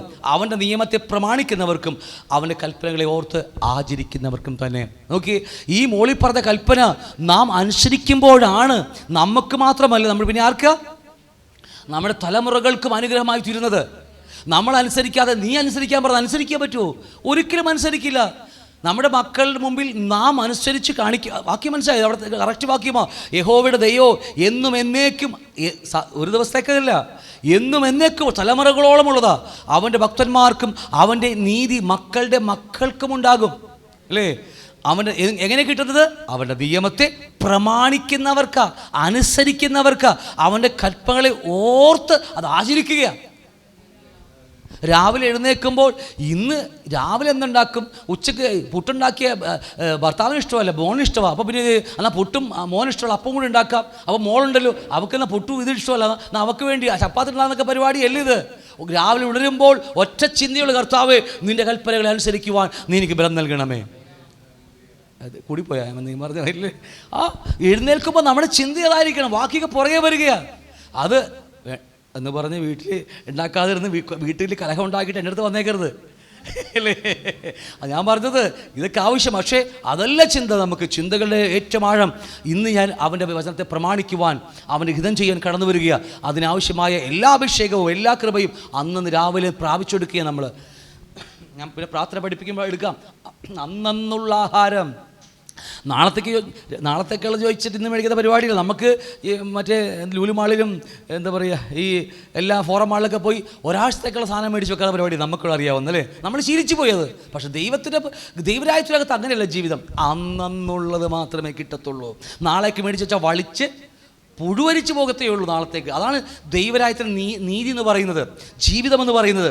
വരും ദിവസങ്ങളിൽ അതിനെക്കുറിച്ചൊക്കെ പതിയെ പഠിക്കുമ്പോൾ ഞാൻ നിങ്ങൾക്ക് സംസാരിച്ചോളാം അതിനെക്കുറിച്ച്. അപ്പം അതുകൊണ്ട് ദൈവം എല്ലാ വൃക്ഷത്തിൻ്റെ ഫലം കഴിക്കാമെന്ന് ആദവനോടും ഹവയോടും പറഞ്ഞു. എന്നാൽ തിന്മകളെക്കുറിച്ചുള്ള അറിവിൻ്റെ വൃക്ഷത്തിൻ്റെ ഫലം തിന്നരുത്, തിന്നാളിൽ നീ മരിക്കുമെന്ന് പറഞ്ഞു. അപ്പോൾ 3 തരം വൃക്ഷമാണ് ദൈവം മനുഷ്യൻ്റെ മുമ്പിൽ വെച്ചത്. ഒന്ന്, സകലവിധ ഫ്രൂട്ടുകൾ നൽകുന്നല്ലേ, മുന്തിരി, ഓറഞ്ച്, ആപ്പിൾ എന്നൊക്കെ പറഞ്ഞ് എല്ലാ ഫ്രൂട്ടുകളും. അതെന്തിനു വേണ്ടിയാണ് ദൈവം വെച്ചത്? നമ്മൾ കണ്ടിരിക്കുന്നത് ഈ ഇച്ചിരിയുള്ള ഉണക്ക ഞാനിപ്പൂവും പഴമൊക്കെ കണ്ടിരിക്കുന്നത് വല്ല വളഞ്ഞൊടിഞ്ഞിരിക്കുന്നത്, അതിന് കുറേ പുഴുക്കുത്തൊക്കെയുള്ള ഇതൊന്നുമല്ല. ഇത് ഒറിജിനൽ ഈ മനുഷ്യൻ ഭൂമിയിൽ നിന്ന് സൃഷ്ടിച്ചിട്ട് ദൈവം കിഴക്കൊരു ഏതനുണ്ടാക്കുമ്പോൾ ഭൂമിയിലുള്ളതിനേക്കാൾ മേൽത്തരമായതാണ് അവിടെ ഉണ്ടാക്കി വെച്ചിരിക്കുന്നത്. ഇവിടുത്തെ ഭൂമിയിലെ ആപ്പിളല്ല അവിടെ ഉണ്ടാക്കിയ ആപ്പിള്, ഏതെല്ലാം ആപ്പിൾ എന്നൊക്കെ പറഞ്ഞാൽ അതിനേക്കാൾ മെച്ചമായിരുന്നു. ഭൂമി തന്നെ മെച്ചമാണ്. കാലാദേശത്ത ഓരോ മുന്തിരിക്കുലെന്ന് പറഞ്ഞാൽ 2 പേര് ചുമന്നുണ്ടാണ് വരുന്നത്. അങ്ങനെയെങ്കിൽ ഏതെല്ലാം എന്തായിരിക്കും എന്ന് ചിന്തിച്ചാൽ മതി നിങ്ങൾ. അല്ല പൊന്നോ, ഞാൻ പറഞ്ഞ് മനസ്സിലാകുന്നുണ്ടോ? അത്രയും ഒരു വലിയ നന്മയാണ് ദൈവം നമുക്ക് വേണ്ടി ഒരുക്കി വെച്ചത്. അപ്പോൾ അവിടെ എല്ലാവിധ ഫ്രൂട്ടുകൾ നമുക്ക് നൽകിയത് നമ്മുടെ ശരീരത്തിൻ്റെ വളർച്ചയ്ക്ക് വേണ്ടിയായിരുന്നു. ഇത് വേണം നമുക്കല്ലേ. നമ്മൾ ഈ ജങ്ക് ഫുഡൊക്കെ കഴിച്ച് നമ്മൾ കോലം കെട്ടുപോയി. ഈ കാറ്റിനെ നമ്മൾ വിഴുങ്ങുന്നത്. കാറ്റിനെ വിഴുങ്ങിയിട്ട് വല്ല കാര്യമുണ്ടോ? എപ്പോഴെങ്കിലും നമ്മൾ, ഞാൻ അതിനെക്കുറിച്ച് ആഴമായി എടുത്തോളാം. ഈ യോവേൽ പ്രവാചകൻ, ഏത് പ്രവാചകൻ, ഹോശേ ആരുടെ പറയുന്നുണ്ട്, അവർ കാറ്റിൻ്റെ പുറകെ കാറ്റിയാണ് നമ്മളൊക്കെ വിഴുങ്ങിക്കൊണ്ടിരിക്കുന്നത്. വല്ല ഗുണം ഉണ്ടാവുമോ? കാറ്റ് വിഴുങ്ങിയിട്ട് ഇങ്ങനെ കാണിച്ച വല്ല ആരോഗ്യം വരുമോ? പക്ഷെ എന്നാൽ ഇതൊക്കെ കഴിച്ചിട്ടാണെങ്കിലോ, ഇങ്ങനെ കാണിച്ച 10 പ്രാവശ്യം കാണിച്ച ആരോഗ്യം വരും നമുക്ക്. നമ്മൾ ഈ കഴിക്കുന്ന മുഴുവൻ ഈ കാറ്റിനെ ജങ്ക് ഫുഡൊക്കെയാണ് കഴിച്ചു കയറ്റുന്നത്. അല്ലേ, ചിക്കൻ അല്ലേ, എന്തൊക്കെയാ KFC. ഞാനെപ്പോഴും പറയാറുണ്ട്, എല്ലാവർക്കും ജനിച്ച ശേഷമാണ് എല്ലാ പേരിടുന്നത്. ഇപ്പോൾ വീട്ടിലെ പട്ടിക്കുഞ്ഞ് ജനിച്ചാൽ പേരിടും, ബോസെന്ന് എന്തൊക്കെ എന്തെങ്കിലും പേരിടും. പൂച്ചക്കുഞ്ഞ് ജനിച്ചാൽ പൂച്ചക്ക് പേരിടും. മനുഷ്യക്കുഞ്ഞുങ്ങൾ ജനിച്ചാൽ മനുഷ്യന് ജനിച്ചതിന് ശേഷമാണ് പേരിടുന്നത്. എന്നാൽ ചത്തന് ശേഷം പേരിടുന്ന പരിപാടിയുണ്ട്. ആർക്കാണെന്നറിയാമോ? ചത്തിട്ട് പേരിടുന്ന പരിപാടി കേട്ടില്ലേ നിങ്ങൾ? ചിക്കൻ ചുക്ക, ചിക്കൻ കാന്താരി അല്ലേ, കൊന്ന ശേഷമാണ് അതിന് പേരിടുന്നത്. എന്തുമാകട്ടെ, ഞാൻ വിട്ടുപോകുന്നു. അപ്പോൾ ഇതുപോലെ ഈ വിശന്നിരിക്കുമ്പോൾ ആ പേരൊക്കെ പറയുമ്പോഴേ വല്ലാത്തൊരു ആന്തലാകത്ത്. അപ്പോൾ ഇതുമാകട്ടെ, അപ്പോൾ ഇതൊക്കെ ദൈവം വെച്ചതാണ്. ഇതൊക്കെ വാരി വലിച്ച് കഴിക്കാം, നമുക്ക് ഇഷ്ടം പോലെ അല്ലേ കഴിക്കാം. അത് നമ്മുടെ ശരീരത്തിൻ്റെ വീണ്ടെടുപ്പ്, ശരീരത്തിൻ്റെ വളർച്ചയ്ക്ക് വേണ്ടിയാണ്. അവിടെ താഴെ എടുക്കേണ്ട വിട്ടോകാം. എന്നാൽ രണ്ടാമത് അവിടെ എന്താ ഈ ഓക്കെ, രണ്ടാമത് ഇവിടെ ഈ പറഞ്ഞ ഒന്ന് ഞാൻ പറഞ്ഞിട്ടേക്കാം. ഒന്ന്, മരങ്ങൾക്ക് വളർന്ന ജീവനുണ്ട്. 3 ടൈപ്സ് ഓഫ് ലൈഫ്. മരങ്ങൾക്ക് വളർന്ന ജീവനുണ്ടല്ലേ. അതുകൊണ്ട് ഈ മരങ്ങളിൽ വളർന്ന ജീവൻ, ഈ ആദ്യമേ ഉണ്ടാകുന്ന എല്ലാ ഫ്രൂട്ടുകളും നമുക്ക് ദൈവം വെച്ചിരിക്കുന്നത് നമ്മുടെ ശരീരത്തിന് ആരോഗ്യത്തിന് വേണ്ടി, ശരീരത്തിൻ്റെ വളർച്ചയ്ക്ക് വേണ്ടി, ആരോഗ്യമല്ല വളർച്ചയ്ക്ക് വേണ്ടിയാണ്. രണ്ടാമത്, ഭൂമിയിൽ മറ്റൊരു കൂട്ടരുണ്ട്. എന്നറിയാമോ? എല്ലാ പക്ഷി, മൃഗാദി, ഇഴജാതി, എല്ലാ ജന്തുക്കൾ. അതുങ്ങൾക്ക് എന്തുണ്ടെന്നറിയാമോ? ഒന്ന്, ഫിസിക്കൽ ഗ്രോത്തിന് വേണ്ടിയുള്ള ഈ പറഞ്ഞ എല്ലാ ഫലങ്ങളും, എല്ലാ ആ ഗ്രോത്തും ഉണ്ട്. 2, സോൾ ലൈഫും ഉണ്ട്. അവർക്ക് 2 ജീവിതം അവർക്കുള്ളത്. ഒന്ന്, വളർന്ന ജീവനുമുണ്ട്. 2, ദേഹി ജീവനുമുണ്ട്. ഞാൻ പറഞ്ഞ മനസ്സിലാവുന്നുണ്ടോ? മരങ്ങൾക്ക് ഒറ്റ ജീവനേ ഉള്ളൂ, അത് വളരുക മാത്രമേ ഉള്ളൂ. അതുങ്ങൾക്ക് ഇന്ന് ടൂർ പോകണമെന്ന് പറഞ്ഞാൽ പോകാൻ പറ്റുമോ? ഒരു വീട്ടിൽ നട്ടു, ഒരു വാഴ നട്ടു, അങ്ങനെ ഇന്ന് പറയാം എനിക്കിന്ന് മൂവാറ്റുപുഴയിൽ അല്ലെങ്കിൽ മൂന്നാർ പോകണമെന്ന് പറഞ്ഞാൽ നടക്കുമോ? അതുങ്ങൾക്ക് വളരുന്ന ജീവൻ മാത്രമേ ഉള്ളൂ. അതുപോലെ നമ്മുടെ ശരീരത്തിന് എന്തുണ്ട്? വളരുന്ന ജീവനാണ്. ഇത് വളരാൻ വേണ്ടിയാ ഈ ഫ്രൂട്ടുകൾ മുഴുവൻ വെച്ചിരിക്കുന്നത്. എന്നാൽ മൃഗങ്ങൾക്ക്, പക്ഷി, ഇഴജാതി മൃഗങ്ങൾക്കെല്ലാം 2 ജീവനുണ്ട്. അത് ഒന്ന്, വളരുന്ന ജീവൻ. ജനിക്കുന്ന പൂച്ചക്കുട്ടി കുറേ കഴിയുമ്പോൾ വളർന്ന് വലിയ കുട്ടിയാവില്ലേ? അതുപോലെ തന്നെ അത് വളർന്ന ജീവനുമുണ്ട്. പ്ലസ് അതുങ്ങൾക്ക് ഈ കാക്കേനെ കണ്ട ഒന്ന് കുനിഞ്ഞാൽ മതി, അത് പറന്ന് കളയും. എന്തുകൊണ്ടെന്നറിയാമോ? അതുങ്ങൾക്ക് ബുദ്ധിയുണ്ട്, സോളുണ്ട്. 2 സോൾ. മനുഷ്യരുടെ സോളും മൃഗത്തിൻ്റെ സോളും തമ്മിൽ വ്യത്യാസമുണ്ട് അല്ലേ? ഇപ്പം പറയും ഇതിലെ ആടുമാടുകൾ എന്തുമാകട്ടെ, ഒരു ആന ചത്തുപോയി, പക്ഷേ അത് എന്നേക്കുമായി ചത്തുപോകുകയാണ്. പക്ഷേ മനുഷ്യൻ ചത്താൽ എന്നേക്കുമായി പോകുക അല്ലല്ല. അവനും ആ ജീവിതം ഒരു എന്താ പറയുക, മരണമില്ലാത്ത അപ്പുറത്തേക്കാണ് പോകുന്നത്. അവൻ്റെ പ്രാണന്, അവൻ്റെ ദേഹിക്ക് നിത്യമായ ജീവനാണ് ഉള്ളത്. എങ്ങനെയാണ് ലഭിച്ചതെന്നറിയാമോ? ആത്മാവ് വന്നപ്പോഴാണ് അവൻ്റെ ദേഹി നിത്യമായി തീർന്നത്. ഇതുങ്ങൾക്ക് ആത്മാവ്, ഞാൻ അത് പഠിക്കാൻ പോയ ഒരുപാട് കാര്യമുണ്ട്. ഇതുങ്ങൾക്ക് ആത്മാവില്ല. ആത്മാവ് വന്നിരുന്നെങ്കിൽ ഇത് നിത്യമായനെ. മൃഗങ്ങൾ, ഞാൻ പറഞ്ഞ് മനസ്സിലാവുന്നുണ്ടോ? അതുകൊണ്ട് ഈ ശലോമോൻ വാക്ക് പറഞ്ഞ് 3-ാം അധ്യായത്തിൽ സഭാപ്രസംഗിയിൽ എന്താണെന്നറിയാമോ? മൃഗങ്ങളുടെ ആത്മാവ് എങ്ങോട്ടോ, മനുഷ്യൻ്റെ അല്ലേ മരിച്ചാൽ ഒരു വാക്കുണ്ടല്ലേ 3-ാം അധ്യായം 1-ാം വാക്യത്തില, 1, 2 വാക്യത്തിൽ പറയുന്നുണ്ട്. മനുഷ്യൻ്റെ ആത്മാവ് എങ്ങോട്ട് പോകുന്ന അറിയത്തില്ല, മൃഗത്തിൻ്റെ ആത്മാവ് എങ്ങോട്ട് പോകുന്ന അറിയത്തില്ല എന്ന് പറയും. സഭാപ്രസംഗി 3-ാം അധ്യായത്തിൽ മോള് മുതൽ പഠിപ്പിക്കുന്നുണ്ട് ശലോമൻ അറിയാത്തത് കൊണ്ടാണ്. ഇത്രയും വലിയ ജ്ഞാനിയാണ് ആ പുള്ളിക്ക് പോലും ഇതിനെക്കുറിച്ച് ആഴമായി അറിയത്തില്ല. മൃഗങ്ങൾക്ക് ആത്മാവില്ലാത്തതുകൊണ്ട് അവരുടെ ദേഹി നശിച്ചു പോകുന്നത്. പക്ഷെ നമ്മുടെ ദേഹി നശിക്കത്തില്ല. പോകുമോ? കാരണം അറിയാമോ? നമ്മുടെ അകത്തെ ആത്മാവ് വന്നപ്പോൾ നമ്മുടെ ദേഹി മരണത്തിനപ്പുറത്തേക്ക് കടന്നുപോയി. അതെന്തുമാകട്ടെ, നമ്മൾ അത്ര വലിയ ആഴത്തിലേക്കൊന്നും പോകണ്ട നമുക്ക്. അപ്പം അതുകൊണ്ട് ഈ സകല മൃഗങ്ങൾക്കും, പക്ഷി, ഇഴജാതി മൃഗങ്ങൾക്കെല്ലാം വളർന്ന ജീവനുമുണ്ട്. ഈ പറഞ്ഞ പോലെ ഫ്രൂട്ടുകൾ കഴിച്ചുകൊണ്ട് ശരീരത്തിൽ വളർന്ന ജീവനുമുണ്ട്. ഒരു ദേഹി, ചിന്തകൾ, മനസ്സൊക്കെയുള്ള ഒരു ജീവനും കൂടി അവർക്കുണ്ട്. എന്നാൽ മനുഷ്യർക്ക് എന്താ പറയുക? മനുഷ്യർക്ക് 3 ഭാഗമുണ്ട്. ഒന്ന്, വളരുന്ന ജീവനുമുണ്ട്, ശരീരജീവനുമുണ്ട്, ദേഹി ജീവനുമുണ്ട്. ആത്മാവെന്ന് പറയുന്ന വേറൊരു സാധനം കൂടി നമുക്കുണ്ട്. അതുകൊണ്ട് സകല മൃഗങ്ങളിൽ, പക്ഷി, ഇഴജാതി എല്ലാ സൃഷ്ടിപ്പിൽ നിന്നും മനുഷ്യൻ വ്യത്യസ്തനായിത്തീരുന്നത് അവൻ ആത്മാവുള്ളത് കൊണ്ട് തന്നെയാണ്. ഇത്രയും പറഞ്ഞ് മനസ്സിലാവുന്നുണ്ടോ? ഈ 3 ദൈവം നേരത്തെ പറഞ്ഞതുപോലെ നേരത്തെ പറഞ്ഞതുപോലെ 3 കാര്യങ്ങൾ ദൈവം വെച്ചില്ലേ. ഈ നോക്കി ഞാൻ അതിനെടുക്കാം. ഒന്ന്, നീ കഴിക്കുമ്പോൾ സകലവിധ എല്ലാ ഫലങ്ങളും നീ കഴിക്കാൻ പറഞ്ഞു അല്ലേ, നേരത്തെ പറഞ്ഞില്ലേ. അത് എന്തിനു വേണ്ടിയെന്ന് വെച്ചാൽ നമ്മുടെ ശരീരത്തിൻ്റെ വളർച്ചയ്ക്ക് വേണ്ടിയാണ്. രണ്ടാമത്, നീ ഈ നടുക്കൊരു ജീവൻ്റെ ഒരു മരം വെച്ചായിരുന്നു, ജീവമരം അല്ലേ. അത് കഴിക്കാൻ പറഞ്ഞില്ല, പക്ഷേ അവൻ ആ ദൈവത്തിന് മനസ്സറിഞ്ഞ് അത് കഴിക്കണമായിരുന്നു. അപ്പോൾ നിങ്ങളെന്തുകൊണ്ടാണ് എല്ലാ തിരക്കുകളും, ജോലി തിരക്കുണ്ട്, എല്ലാ ക്ഷീണങ്ങളൊക്കെ ഉണ്ട്, എന്നാലും നിങ്ങൾ വീട്ടിലിരിക്കാതെ ഓടി എന്തുകൊണ്ടാണ് ഇവിടെ വന്നത്? നിങ്ങൾ ആ ജീവവൃക്ഷത്തിന് പറിച്ചിനാൻ വേണ്ടി വന്നതാണ് അല്ലേ. അതിനുവേണ്ടിയാണ് വന്നിരിക്കുന്നത് അല്ലേ. ആ ജീവവൃക്ഷം, ആ ഉൽപ്പത്തിയിൽ ഏദൻ തോട്ടത്തിൽ ആ ജീവവൃക്ഷത്തിൻ്റെ ഫലം നടുമ്പോൾ, ദൈവം നടുമ്പോൾ അവരോട് കഴിക്കാമെന്നും പറഞ്ഞില്ല, നീ പോയി കഴിക്കണമെന്നും പറഞ്ഞില്ല. എല്ലാവിധ ഫ്രൂട്ടുകൾ കഴിക്കാൻ പറഞ്ഞു അല്ലേ, എല്ലാ ഫലം കഴിക്കാൻ, പക്ഷേ ജീവവൃക്ഷത്തിൽ കഴിക്കാൻ പറഞ്ഞില്ല അവനോട്. അത് അവൻ മനഃപൂർവ്വം ദൈവഹിതം അറിഞ്ഞ് കഴിക്കുക എന്നുള്ളത് അവൻ്റെ ഇഷ്ടമാണ്. നിങ്ങൾക്ക് ഇവിടെ ഇന്ന് വീട്ടിലിരിക്കാം, ജോലി കഴിഞ്ഞ ആൾക്കാരല്ലേ, രാവിലെ വൈകിട്ട് ഒരു കട്ടമുട്ട മണിയെടുത്ത് അല്ലേ, എന്തോരം പാത്രം കഴുകിയൊക്കെ ചെയ്ത് ജോലിയുടെ കണക്കൊക്കെ എഴുതി വന്നിരിക്കുക. എന്നാലും നിങ്ങൾക്ക് വീട്ടിലിരിക്കണ പോലെ നിങ്ങൾ ഓടി വന്നിരിക്കുക, കാരണം ജീവൻ്റെ വൃക്ഷത്തിൻ്റെ ഫലം പറിച്ചു കഴിക്കാൻ വേണ്ടി. അങ്ങനെ കഴിച്ചാൽ അവൻ്റെ ആത്മാവ് വളരെയേറെ ജീവൻ ലഭിച്ച് മുന്നോട്ട് കടന്നു പോകും. എന്നാൽ ഒരു ഫലം മാത്രം കഴിക്കരുതെന്ന്, നന്മ തിന്മ വൃക്ഷത്തിൻ്റെ ഫലം അല്ലേ. അതെന്തിനാണെന്നറിയാമോ? നമ്മുടെ നമ്മുടെ അനുസരണം എവിടെയാണ് ഉള്ളത്? അനുസരണയുടെ ഹൃദയത്തിനകത്ത് അനുസരണം സംഭവിക്കുന്നത് അല്ലേ, അങ്ങനെയല്ലേ. അനുസരണം എവിടെയാ? എൻ്റെ ബുദ്ധിയിലും എൻ്റെ ചിന്തകളിലും എൻ്റെ മനസ്സിലാണ് സംഭവിക്കുന്നത്. അവിടെ അനുസരണത്തിൽ തികഞ്ഞവനായിത്തീരണം. ആദവനോട് പറഞ്ഞു, നീ ആ ഫലം കാണുമ്പോൾ, ആ നന്മ തിന്മ വിഷം കാണുമ്പോൾ, അതിലെ ഫലം കാണുമ്പോൾ നീ നോക്കിയിട്ട് പറയണം, ദൈവം എന്നോട് പറഞ്ഞിട്ട് കഴിക്കരുത് പറഞ്ഞിട്ടുണ്ട് അല്ലേ. അതായിരിക്കണം അവൻ്റെ മനോഭാവം. കർത്താവിനോട് പറഞ്ഞിട്ടുണ്ട്, അന്യൻ്റെ മുതൽ ആഗ്രഹിക്കരുത്. അത് കാണുമ്പോൾ, ആ മറ്റിൻ്റെ മുതൽ കാണുമ്പോൾ അകത്ത് വരും, എടുത്താൽ കൊള്ളാം. എനിക്ക് പണ്ടൊരു വീക്ക്നെസ് ഉണ്ടായിരുന്നു, പേന കണ്ടെടുക്കണ പരിപാടി. അത് കട്ടെടുക്കുന്ന പരിപാടിയല്ല, ചോദിച്ച് മേടിച്ചെടുക്കും. കാരണം എനിക്ക് പേന വീക്ക്നെസ്സാണ്. കാരണം നിങ്ങൾക്ക് എൻ്റെ വീട്ടിൽ വന്നാൽ നിങ്ങൾക്കറിയാം, എന്താ പറയുക, ഒരുപാട് ഡയറികളും പുസ്തകങ്ങളും നോട്ടുകൾ ഇത്ര കെട്ടുകണക്കിന് A4 പേപ്പറൊക്കെ എഴുതി കൂട്ടി വെച്ചിരിക്കുന്നത്. അപ്പോൾ അതുകൊണ്ട് എനിക്ക് മടുക്കാതിരിക്കാൻ വേണ്ടി പേനകൾ മാറി എഴുതുന്ന സ്വഭാവം എനിക്കുണ്ട്. ഇഷ്ടം പോലെ വെറൈറ്റി പേന. അപ്പോൾ അതുകൊണ്ട് ആ പേന എനിക്ക് വീക്ക്. പക്ഷേ എനിക്ക് പിന്നീട് മനസ്സിലായി, അനി ചോദിക്കാൻ പാടില്ല, നമ്മളെന്തിനാ 2 രൂപയുടെ പേനയൊക്കെ ആയിരിക്കും എഴുതുമ്പോൾ ഒരു സുഖം തോന്നിയാൽ ഞാൻ എടുത്തോട്ടൊക്കെ ചോദിക്കുന്നത്. പക്ഷേ ഇപ്പോൾ മനസ്സിലായ ദേവിയുടെ ഒരുപാട് ഇത് ഞാൻ അടിച്ചു മാറ്റി ഒരുപാട് ആൾക്കാരെ ഇവിടുന്ന് രാജീവിൻ്റെ ഒരു പേര് ചോദിച്ചു എടുത്തിട്ടുണ്ട്. എന്തുമാകട്ടെ, ഞാൻ പറഞ്ഞതൊക്കെ ഇത് അവിടെ അനുസരണത്തിൽ തികഞ്ഞവനാകണം. അതിനകത്ത് വന്നിരിക്കുന്ന ആ അനുസരണം നമ്മൾ കഴിക്കാൻ പാടില്ല എന്നുള്ള അനുസരണത്തിൽ നമ്മുടെ ദേഹി എന്ത് ചെയ്യണം? തികഞ്ഞവനായി തീരണം. ഇതാണ് ദൈവം ആഗ്രഹിച്ചത്. ഇതുകൊണ്ടാണ് സ്വർഗത്തിൽ നമ്മെ സൃഷ്ടിക്കേണ്ടതിന് പകരം സൃഷ്ടിക്കാതെ നമ്മളെ ഭൂമിയിൽ സൃഷ്ടിച്ചിരിച്ചത്. ദൈവം പറഞ്ഞ കൽപ്പനകളെ അനുസരിക്കുന്നുണ്ടോ ഇല്ലയോ എന്ന് ദൈവത്തിന് കാണാൻ വേണ്ടിയാണ്. അതുകൊണ്ട് ദൈവത്തെ അന്വേഷിക്കുന്ന ബുദ്ധിമാന്മാരുണ്ടോ ഇന്ന് ദൈവം സ്വർഗത്തിൽ നിന്ന് നോക്കി. എന്താ ദൈവത്തെ അന്വേഷിക്കുന്നത്? എങ്ങനെയാണ് നമ്മൾ ദൈവത്തെ അന്വേഷിക്കുന്നത്? സൺഡേ വരുന്നത് കൊണ്ടാണോ? നേർച്ച കാഴ്ച വഴിപാട് പണ്ടൊക്കെ ഞങ്ങളൊക്കെ ഹിന്ദു മതത്തിൽ ചെയ്ത പരിപാടി ഒന്നുമല്ല. എങ്ങനെയാണ് ദൈവത്തെ അന്വേഷിക്കുന്നത്? അവൻ്റെ ഇഷ്ടം ചെയ്തുകൊണ്ടാണ്. അവൻ്റെ ഇതം ചെയ്യുമ്പോഴാണ് നാം ദൈവത്തെ അന്വേഷിക്കുന്നത് അല്ലേ, ആണോ ഇല്ലയോ? അങ്ങനെയാണ് ദൈവത്തിന് ഇഷ്ടം ചെയ്യാന്ന് പറഞ്ഞാൽ അവൻ പറഞ്ഞത് അങ്ങ് അനുസരിക്കുക. നമ്മൾ ദൈവ മക്കളാണ് അല്ലേ. നമ്മൾ പിന്നെ വേറൊന്നും അറിയാം, അവൻ്റെ ഇഷ്ടം എന്താണോ അതങ്ങ് അനുസരിക്കുക എന്നുള്ളതാണ് നമ്മളെക്കുറിച്ച് ദൈവം ഇഷ്ടം ദൈവം ചെയ്യാൻ ആഗ്രഹിക്കുന്നത്. അതുകൊണ്ട് ദൈവം സ്വർഗത്തെ സൃഷ്ടിക്കാതെ നമ്മെ ദൈവം ഭൂമിയിൽ സൃഷ്ടിച്ചത് അനുസരണത്തിൽ തികഞ്ഞവനായി തീരാൻ വേണ്ടിയാണ്. ഇന്നും ദൈവം നോക്കിക്കൊണ്ടിരിക്കുക. ഒരു പാവം കണ്ണിൽ വരുമ്പോൾ, ഒരു ചിന്തകൾ കടന്നു വരുമ്പോൾ അല്ലേ, എന്തെങ്കിലും ഒരു പുറത്തൊരു കാര്യം നമ്മളകത്ത് കയറി വരുമ്പോൾ നമ്മൾ എന്ത് ചെയ്യുക?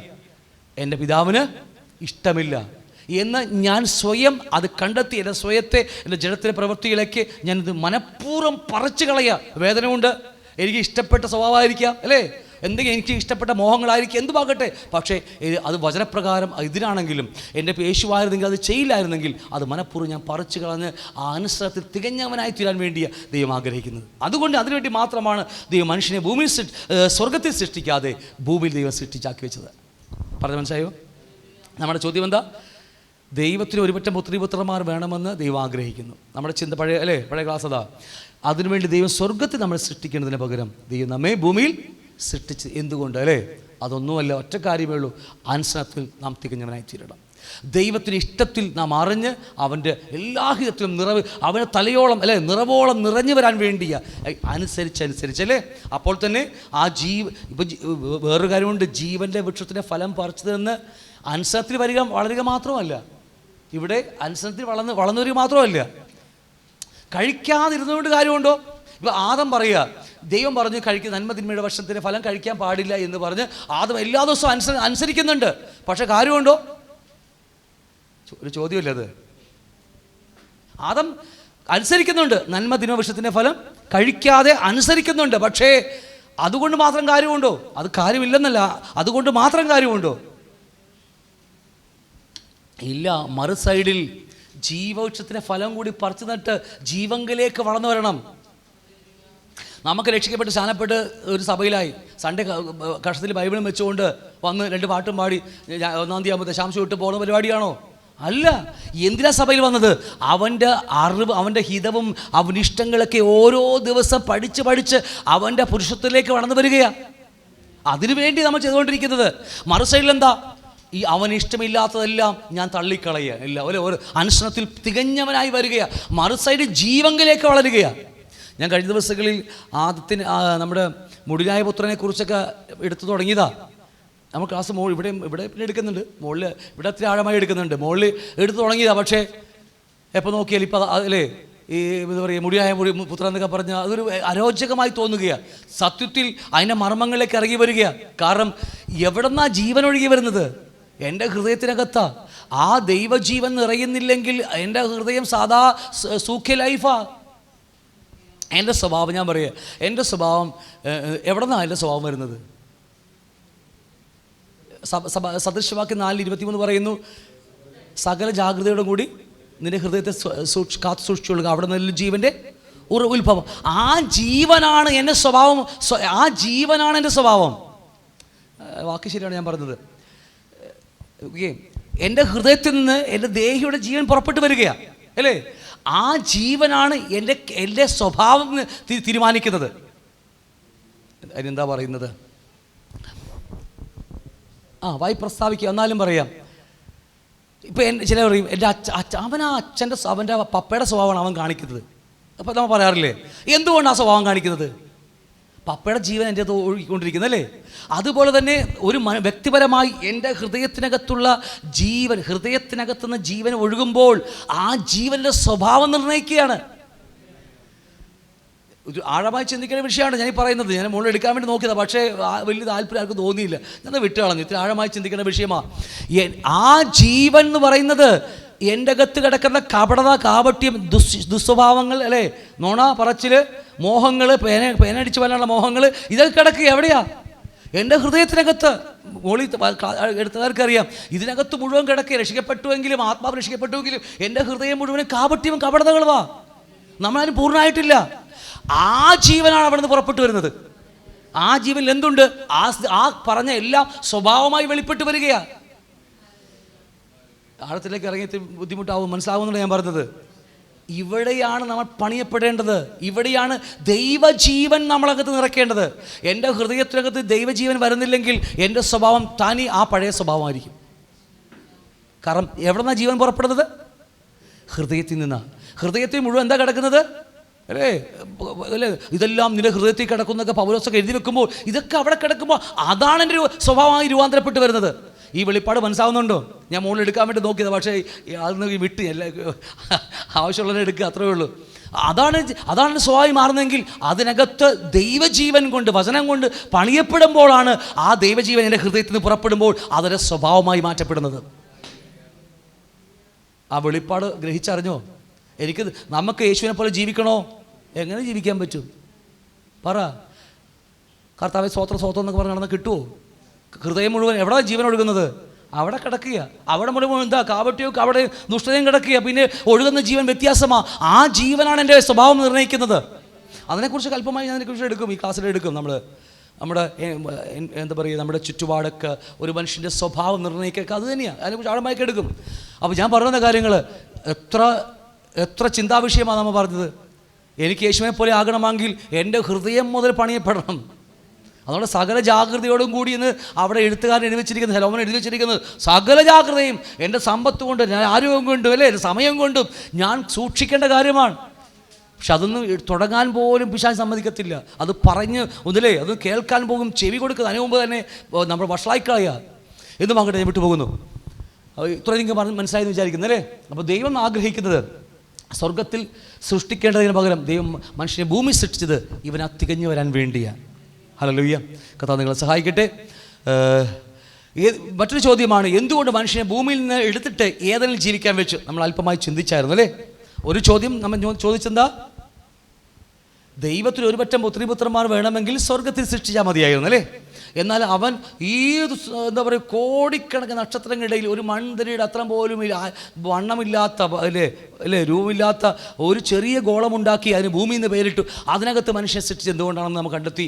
നാം അനുസരണത്തിൽ തികഞ്ഞവനായി. എങ്ങനെ അനുസരണം? വിശ്വാസം അല്ലേ? ഈ വചനത്തിന്മേലാണ്. ഉൽപ്പത്തി 1:2-17 നന്മ തിന്മ വൃക്ഷത്തിൻ്റെ ഫലം കഴിച്ചാൽ മരിക്കുമെന്ന് പറഞ്ഞാൽ ഒറ്റ ബൈബിളേ ഉള്ളൂ. നമുക്കിത് ഇഷ്ടംപോലെ വാക്യങ്ങളല്ലേ? അപ്പോൾ അനുസരണത്തിൽ തികഞ്ഞവനായി തീരാൻ വേണ്ടി ദൈവം നമ്മൾ ആഗ്രഹിച്ചത്. അതിൽ തികഞ്ഞവരും മാത്രമല്ല, ജീവൻ്റെ ഫലം കഴിച്ച് ആ ജീവവൃക്ഷത്തിലേക്ക് വളർന്നു വരികയും വേണം. രണ്ട് വ്യത്യാസം മനസ്സിലായോ? ഒന്ന്, അനുസരണത്തിൽ തികഞ്ഞു വരിക. നിങ്ങൾ ന്യായപ്രമാണം പഴയ പ്രമാണങ്ങൾ പഠിച്ചാൽ മതി. 10 കൽപ്പനകളിൽ എന്താ ചിലതൊക്കെ ചെയ്യരുതെന്നാണ് പറയുന്നത് അല്ലേ? മറ്റതെന്താ? ചെയ്യണം. അങ്ങനെ ചെയ്യണം. രണ്ട് വ്യത്യസ്തങ്ങളായില്ലേ കാണാൻ കഴിയും. ചെയ്യരുത്, ചെയ്യണം. ചില ആ വചനത്തിനകത്ത് ഒന്ന് അനുസരണത്തിൽ തികഞ്ഞു വരുന്നു, രണ്ട് ചെയ്യാൻ പറയുമ്പോൾ അതിനകത്ത് ജീവൻ നമ്മുടെ അകത്തേക്ക് ഇറങ്ങി വരികയാണ്. ഓക്കെ, വിട്ട് രണ്ടാമത്തെ ഇപ്പോൾ ചിന്തിക്കാൻ പോകും. അങ്ങോട്ട് ചിന്തിച്ച് നമുക്ക് അവസാനിപ്പിക്കാം. എന്തുകൊണ്ട് ദൈവം മനുഷ്യനെ സൃഷ്ടിച്ചു? നമ്മൾ പഠിച്ചതാ, എന്നാലും ഒന്ന് ജസ്റ്റ് എടുത്തു പോകുകയാണ്. എന്തുകൊണ്ട് ദൈവം മനുഷ്യനെ ഭൂമിയിൽ നിന്ന് എടുത്തിട്ട് ഏതെനിൽ ജീവിക്കാൻ വെച്ചത്? നമുക്കറിയാലേ, ഉൽപ്പത്തി 2:8 പറയുന്നു, അനന്തരം യഹോവയായ ദൈവം മനുഷ്യനെ, നാം പഠിച്ചതാ, എന്നാലും ജസ്റ്റ് ഒന്ന് ഓടിച്ചു വിടുകയാണ്. നിങ്ങൾക്ക് എന്നെ പോലെ ചില പൊട്ടത്തരം ചോദ്യങ്ങൾക്ക് കർത്താവിനോട് ചോദിക്കാനുണ്ടെങ്കിൽ, ഈ ചോദ്യം അങ്ങനെ ഉണ്ടെങ്കിൽ അതിന് ഉത്തരം പറഞ്ഞത് മാത്രമേ ഉള്ളൂ. 10,000 ചോദ്യങ്ങളോളം കർത്താവിനോട് ചോദിച്ചു. ചുമ്മാ ഇങ്ങനെ അല്ലേ? നമുക്ക് ആഗ്രഹം കൊണ്ടാവും, ദൈവത്തെ അറിയാനുള്ള ആഗ്രഹം കൊണ്ട് ചോദിച്ചു ചോദ്യമാ. അതിലൊരു ചോദ്യമാണ്, എന്തുകൊണ്ട് മനുഷ്യനെ ഭൂമിയിൽ നിന്ന് ജനിപ്പിച്ചിട്ട് ഏതെങ്കിലും ജീവിക്കാൻ വെച്ചത്? നമുക്കറിയാം, ഉൽപ്പത്തി 2:8 അനന്തരം യഹോവയായ ദൈവം കിഴക്ക് ഏതെങ്കിലും ഒരു തോട്ടമുണ്ടാക്കി താൻ സൃഷ്ടിച്ച മനുഷ്യനെ അവിടെ ആക്കി. അപ്പോൾ ആ ചെറിയ എന്താ പറയുക, കാണുവാൻ ഭംഗിയുള്ളതും തിന്മാൻ നല്ല ഫലമുള്ളതുമായ ഓരോ വൃക്ഷവും തോട്ടത്തിന് നടുവിൽ ജീവവൃക്ഷവും നന്മ തിന്മകളെക്കുറിച്ചുള്ള അറിവിൻ്റെ വൃക്ഷവും യഹോവയായ ദൈവം നിലത്തുനിന്ന് മുളപ്പിച്ച് നല്ല ഫലം കൊടുക്കുന്നു അല്ലേ? മറ്റൊന്നേക്കാൾ ഏറ്റവും മനോഹരമായ. എന്നിട്ട് നമുക്കറിയാം, 15 വാക്യം പറയുന്നു, യഹോവയായ ദൈവം മനുഷ്യനെ കൂട്ടിക്കൊണ്ടുപോയി ഏദൻ തോട്ടത്തിൽ വേല ചെയ്യുവാനും കാപ്പാനും അവിടെയാക്കി. മനുഷ്യനെ ഫ്രീ ആക്കിയിരിക്കുവാൻ ദൈവം ഒരിക്കലും ആഗ്രഹിക്കുന്നില്ല. നമുക്ക് ഇന്ന് വെറുതെ ഫ്രീ ആക്കിയിരിക്കുവാൻ ദൈവം നമുക്ക് ആഗ്രഹിക്കുന്നില്ല. ഒന്നിലെ ജോലി എടുക്കുക അല്ലേ, ഇല്ലെങ്കിൽ കത്താൻ വേല ചെയ്യുക, എന്തെങ്കിലും. ദൈവത്തിന് ഈ ഭൂമിയിൽ മനുഷ്യനെ സൃഷ്ടിച്ചത് വെറുതിരിക്കാൻ വേണ്ടിയില്ല. ദൈവം മനുഷ്യന് കഴിവ്, എല്ലാ മനുഷ്യനും കഴിവുണ്ട്, അത് ചെയ്യാൻ വേണ്ടിയുള്ള കാര്യമാണ്. അത് മറ്റൊന്നുമല്ല, നമുക്കറിയാം, നേരത്തെ പഠിച്ചതുപോലെ നമ്മൾ ഇത് മാത്രം എടുക്കുക. ദൈവം മനുഷ്യനെ ഏദൻ തോട്ടത്തിൽ ആക്കി വെച്ചത്, അതിൻ്റെ കിഴക്കൊരു ഏദൻ തോട്ടം ഉണ്ടാക്കിയിട്ട് അതിൽ മനുഷ്യനെ പാർപ്പാൻ വെച്ചു. എന്താ ഏദൻ തോട്ടം? ദൈവരാജ്യത്തിൻ്റെ നിഴലാണല്ലേ? സ്വർഗവും ഭൂമിയും ഒന്നിക്കുന്ന സ്ഥലം. എന്ത് സാധനമാ? ഈ വലിയ ഭൂമിക്കകത്ത് ചെറിയൊരു ഒരു ഏദൻ തോട്ടം ഉണ്ടാക്കി അതിൽ ദൈവവും മനുഷ്യനും ജീവിക്കുന്നു അല്ലേ? സിസ്റ്റം മനസ്സിലായോ? എന്നിട്ട് എന്ത് ചെയ്യണം? എന്നിട്ടാ പറയുന്നത്, സന്താനപുഷ്ടിയുള്ളവരായി പെരുകി നിറഞ്ഞ് അടക്കി വാഴാൻ പറഞ്ഞു അല്ലേ? സന്താനപുഷ്ടിയുള്ളവരാ. അപ്പോൾ ഈ ഭൂമിക്കകത്തല്ല മനുഷ്യനെ സൃഷ്ടിച്ചത് ജീവിക്കാൻ വെച്ചത് ഏതെല്ലാണല്ലേ? എന്നിട്ട് എന്ത് ചെയ്തു? മനുഷ്യനോട് പറഞ്ഞത് പെറ്റു പെരുകണം, സന്താനപുഷ്ടിയുള്ളവരായി നിറഞ്ഞ് ഒരുപാട് ചെയ്യാൻ പറഞ്ഞു അല്ലേ? ഈ ഏദൻ തോട്ടം ആദം ഹവ്വയും മക്കളെ ജനിപ്പിച്ച് പെറ്റു പെരുകി ഈ ചെറിയ ഏദൻ തോട്ടം ആ ഭൂമി മുഴുവനും നിറയണമായിരുന്നു. ഞാൻ പറഞ്ഞാൽ മനസ്സിലാവുന്നുണ്ടോ? ഒരു ചെറിയ മർമ്മം കൂടി പറഞ്ഞു പോകാം, അപ്പോൾ എനിക്ക് പെട്ടെന്ന് മനസ്സിലാവും. എന്തിനു വേണ്ടി ആ കിഴക്ക് ചെറിയ ഏദനുണ്ടാക്കി അവിടെ മനുഷ്യനാക്കി വെച്ചത്? അവിടെയാണ് ദൈവം ഇറങ്ങി വരുന്നത് അല്ലേ? എന്നിട്ട് ആ ചെറിയ ഏദൻ വളരണം, അതിലേ വളരണ്ടേ? ഭൂമിയിൽ പെറ്റുപരിക എന്നാണ് പറയുന്നത്. ഈ ഉൽപ്പത്തി പുസ്തകം 12-ാം അധ്യായം പഠിച്ചാൽ ഒരു തെറ്റ് മനുഷ്യർ സംഭവിച്ചു പോയി എന്നറിയാമോ? നമുക്കൊരു ഭാഷ എന്നല്ലേ ഇത്, ശീനാദേശത്ത് ഒരു കെട്ടിടം പണിതു സ്വർഗത്തോളം എത്തുന്ന, പക്ഷെ ദൈവം താഴേക്ക് ഇറങ്ങി വരികയാണ് ചെയ്തത് അല്ലേ? ബാബേൽ ഗോപുരം അല്ലേ? ചെറിയ എന്ന് പറഞ്ഞാൽ നമുക്ക് പേരുണ്ടാക്കാം, നമ്മൾ ഒരേ ഭാഷ ഒരുമിച്ച് ജീവിക്കാമെന്ന് പറഞ്ഞു. പക്ഷെ ദൈവം ആ ഉൽപ്പത്തിയിൽ മനുഷ്യരോട് പറഞ്ഞ അതല്ല, നീ ഒരുമിച്ച് ജീവിക്കാനല്ല, സന്താനപുഷ്ടിയുള്ള പെരുകി നിറയാൻ വേണ്ടിയാണ്. ഒരിടത്ത് കൂടാൻ ആഗ്രഹിക്കുന്നില്ല. അപ്പോസ്തലപ്രവൃത്തി പഠിച്ചാൽ 6-ാം അധ്യായം 7-ാം അധ്യായം പഠിച്ചാൽ അവിടെ സ്തെഫാനോസിൻ്റെ മരണത്തെക്കുറിച്ച് നിങ്ങൾക്ക് അറിയാലേ? സ്തെഫാനോസിൻ്റെ മരണത്തിന് തൊട്ട് മുമ്പ് അപ്പോസ്തലന്മാർക്ക് വലിയ തെറ്റ് പറ്റിപ്പോയി. അപ്പോസ്തലന്മാർക്ക് ഞാൻ അങ്ങനെ പറയുമ്പോൾ നിങ്ങൾക്ക് തെറ്റ് വരുന്നത് പറയുമ്പോൾ നിങ്ങളങ്ങനെ ഒന്നും വിചാരിച്ചേക്കരുത്. ഞാൻ തുറന്നു പറഞ്ഞ് മാത്രമേ ഉള്ളൂ. അപ്പോസ്തലന്മാരെല്ലാവരും ഒരു വലിയ തെറ്റ് അവരുടെ ജീവിതത്തിൽ സംഭവിച്ചു പോയി. അത് മറ്റൊന്നുമല്ല, അവരുടെ ജീവിതത്തിൽ അവരെല്ലാം വിറ്റുപിറക്കി, അല്ലേ, എല്ലാവരും വിറ്റുപിറക്കി ഒരു വകയെന്നെണ്ണി അവർ ഒരുമിച്ച് കൂടി യെരൂശലേമിൽ. അത് തെറ്റായിപ്പോയി. ദൈവം ആഗ്രഹിച്ചത് സഭയോട് മത്തായി 22-ാം അധ്യായം അതിൻ്റെ, അല്ലേ, 19-20 വാക്യം പറയുന്നു, നിങ്ങൾ ലോകത്തിന് അറ്റത്തോളം പോയി ശമരിയിലൊക്കെ അറ്റത്തോളം പോകാനാണ് പറഞ്ഞത്. പക്ഷേ ഇവരിപ്പോൾ എന്താ ചെയ്തത്? അവർ ഒരുമിച്ചിരിക്കുക യെരൂശലേമിൽ, ഒരുമിച്ച് തിന്നുന്നു, വിറ്റുപറക്കി എല്ലാം കൊണ്ടുവരുന്നു, ദിവസം ബിരിയാണിയും ചിക്കനൊക്കെ ഉണ്ടാക്കുന്നു, കഴിക്കുന്നു, ഒരുമിച്ച് കൂടി വരുന്നു. അത് വളരെ വലിയ തെറ്റാണ് സംഭവിച്ചത്. അതുകൊണ്ട് ദൈവത്തിന് പ്രവൃത്തി ചെയ്യേണ്ടി വന്നു. സ്തെഫാനോസ് എന്ന് പറഞ്ഞ ഒരു ചെറുപ്പക്കാരനെ പൊക്കിയെടുത്തു, അദ്ദേഹത്തെ കൊല്ലേണ്ടി വന്നു കർത്താവിന്. അല്ലെ, കൊന്നില്ലേ?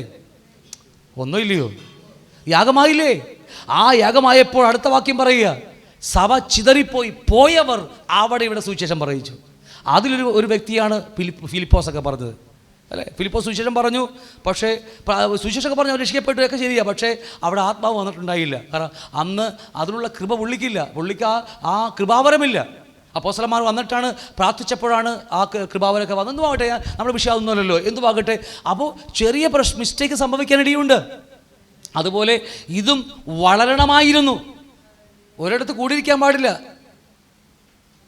നമ്മളും സൺഡേ വന്ന് കൂടി കൊള്ളാം, അല്ലേ, നമ്മൾക്ക് ഒന്നാണെന്നൊക്കെ അങ്ങനെ നമുക്ക് ചിതറി എല്ലാവരും ഈ രാജ്യം വളരാൻ വേണ്ടി തീരുമാനം നമ്മളെക്കുറിച്ച് ആഗ്രഹിക്കുന്നത്. ഇല്ലെങ്കിൽ കർത്താവ് ഇളക്കും ഇതിനകത്തിട്ട്. നമ്മൾ ഒരുമിച്ച് നിന്നും കുടിച്ചും, അല്ലേ, ഒരുമിച്ച് കഴിച്ചു പോകുന്നു, ഹായ് പ്രൈസിലോളൊക്കെ പറഞ്ഞ് ഇന്ന് ചെയ്യാൻ വേണ്ടല്ലോ, ഏതെങ്കിലും ഒരുത്തരെ പൊക്കിയെടുക്കുക കർത്താവ്. അതോടെയൊക്കെ ചിന്നി ചിത്രമായി എല്ലാവരും പോയവരൊക്കെ സുവിശേഷം പറയും. ഞാൻ പറഞ്ഞ് മനസ്സിലാവുന്നുണ്ടോ? അത് കർത്താവ് മനോഹരമായി ചെയ്തോളൂ. എന്തുവാകട്ടെ, ഈ ദൈവരാജ്യം, ഈ ഏദൻ തോട്ടം ഭൂമി മുഴുവനും വികസിക്കണം. എങ്ങനെയാണ് ഏദൻ തോട്ടം വികസിക്കേണ്ടത്? ഭൂമിയിൽ നിറയേണ്ടത് ദൈവത്തെ അനുസരിച്ച്, അല്ലേ. 7th കിങ്ഡമായ ദൈവരാജ്യം മനുഷ്യനെ ഭരിക്കണം. മനുഷ്യൻ ആ ഭരണത്തിന് കീഴിൽ നിന്നു കൊടുക്കണം.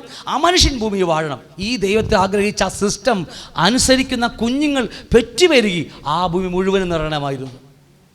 ക്ലിയർ ആണോ? അല്ലാതെ വെറുതെ പെറ്റുപെരുകി നിറയല്ല. ദൈവം ഭരിക്കുന്ന ജനത, അതാണ് കറക്റ്റ്. ദൈവം ഭരിക്കുന്ന, ദൈവത്താൽ ഭരിക്കപ്പെടുന്ന ഒരു സമൂഹം വളർന്നു വരണമായിരുന്നു അതിനകത്ത്. അതാണ് വളരേണ്ടത്, ഭൂമി മുഴുവൻ നിറയേണ്ടത്. ഇത് നിങ്ങളുടെ മനസ്സിൽ വെച്ചുകൊണ്ട് വേണം നമ്മൾ ഇന്നത്തെ ചിന്താവിഷയം പഠിക്കേണ്ടത്. എസെക്കിയേൽ പ്രവചനം 36-ാം അധ്യായം 26-ാം വാക്യം പറയുന്നു, എന്താ പറയുന്നത്? ഞാൻ നിങ്ങളുടെ മേൽ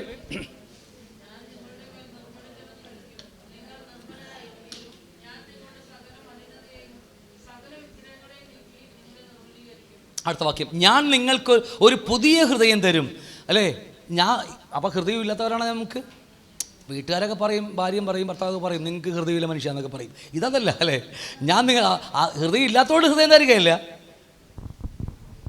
കർത്താവ് നമുക്ക് ഹൃദയം തന്നോ? പഴയ ഹൃദയം ഇവിടെ ഇല്ലേ? പഴയ സാധനം ഇവിടെ തന്നെയുണ്ട്. പക്ഷേ അതിനകത്തൊരു ചെറിയ ഹൃദയം വന്നു കഴിഞ്ഞു. അതായി പറഞ്ഞത്, ഭൂമിക്കകത്ത് ദൈവ ഇഷ്ടപ്രകാരം ദൈവാനുരൂപമായ ദൈവത്തിൻ്റെ വ്യവസ്ഥയിൽ നിൽക്കുന്ന ഒരു ചെറിയ ഏദൻ വന്നതുപോലെ എൻ്റെ ഹൃദയത്തിനകത്ത് ഏത് ഹൃദയമാ? മറ്റേ ആ കറുത്ത ഹൃദയം ഇത് ആരെന്ന് ചോദിച്ചത്? മലിനപ്പെട്ടു പോയ, അല്ലേ, സകലവിധമായ മലിനതകളും ആദാമിൻ്റെ പ്രവൃത്തി മുഖാന്തരം എല്ലാം വന്ന് കുശുമ്പും കുന്നായ്മകളൊക്കെ എല്ലാം വന്നിട്ട് നിറഞ്ഞുപോയ കറുത്തുപോയെന്ന് ഞാൻ വെറുതെ പറഞ്ഞ കേട്ടോ. അല്ലെ, ആ ഹൃദയത്തിനകത്ത് ദൈവാനുരൂപമായൊരു ഹൃദയം, ഭൂമിക്കകത്ത് ഒരു ചെറിയ ദൈവം വസിക്കുന്ന, ദൈവത്തോടുകൂടി മനുഷ്യനും വസിക്കുന്ന ഒരു ചെറിയ ഏദൻ വന്നതുപോലെ എൻ്റെ ഹൃദയത്തിനകത്ത് ഞാൻ നിങ്ങൾക്കൊരു പുതിയ ഹൃദയം തരും. ഇത് വെൽക്കെയറിലോ അല്ല അവിടെ നിന്ന് കിട്ടുന്ന പരിപാടിയല്ല ഇത്. ഇത് ദൈവത്താൽ സൃഷ്ടിക്കപ്പെടുകയാണ്. ഇതിൻ്റെ ക്വാളിറ്റി എന്നറിയാമോ? ഈ ഹൃദയത്തിൻ്റെ ക്വാളിറ്റി യേശുവിൻ്റെ ഹൃദയമാണ്. ഒരു പാവം എന്തെന്ന് പോലും അറിയാത്ത, കുശുമും കുന്നായ്മ നമ്മെപ്പോലെ ഇല്ലാത്ത, അല്ലേ, നല്ല ദൈവാനുരൂപമായ ഹൃദയം. ആ ഹൃദയമാണ് ഈ ഹൃദയം. നമ്മുടെ അകത്തുണ്ടത്.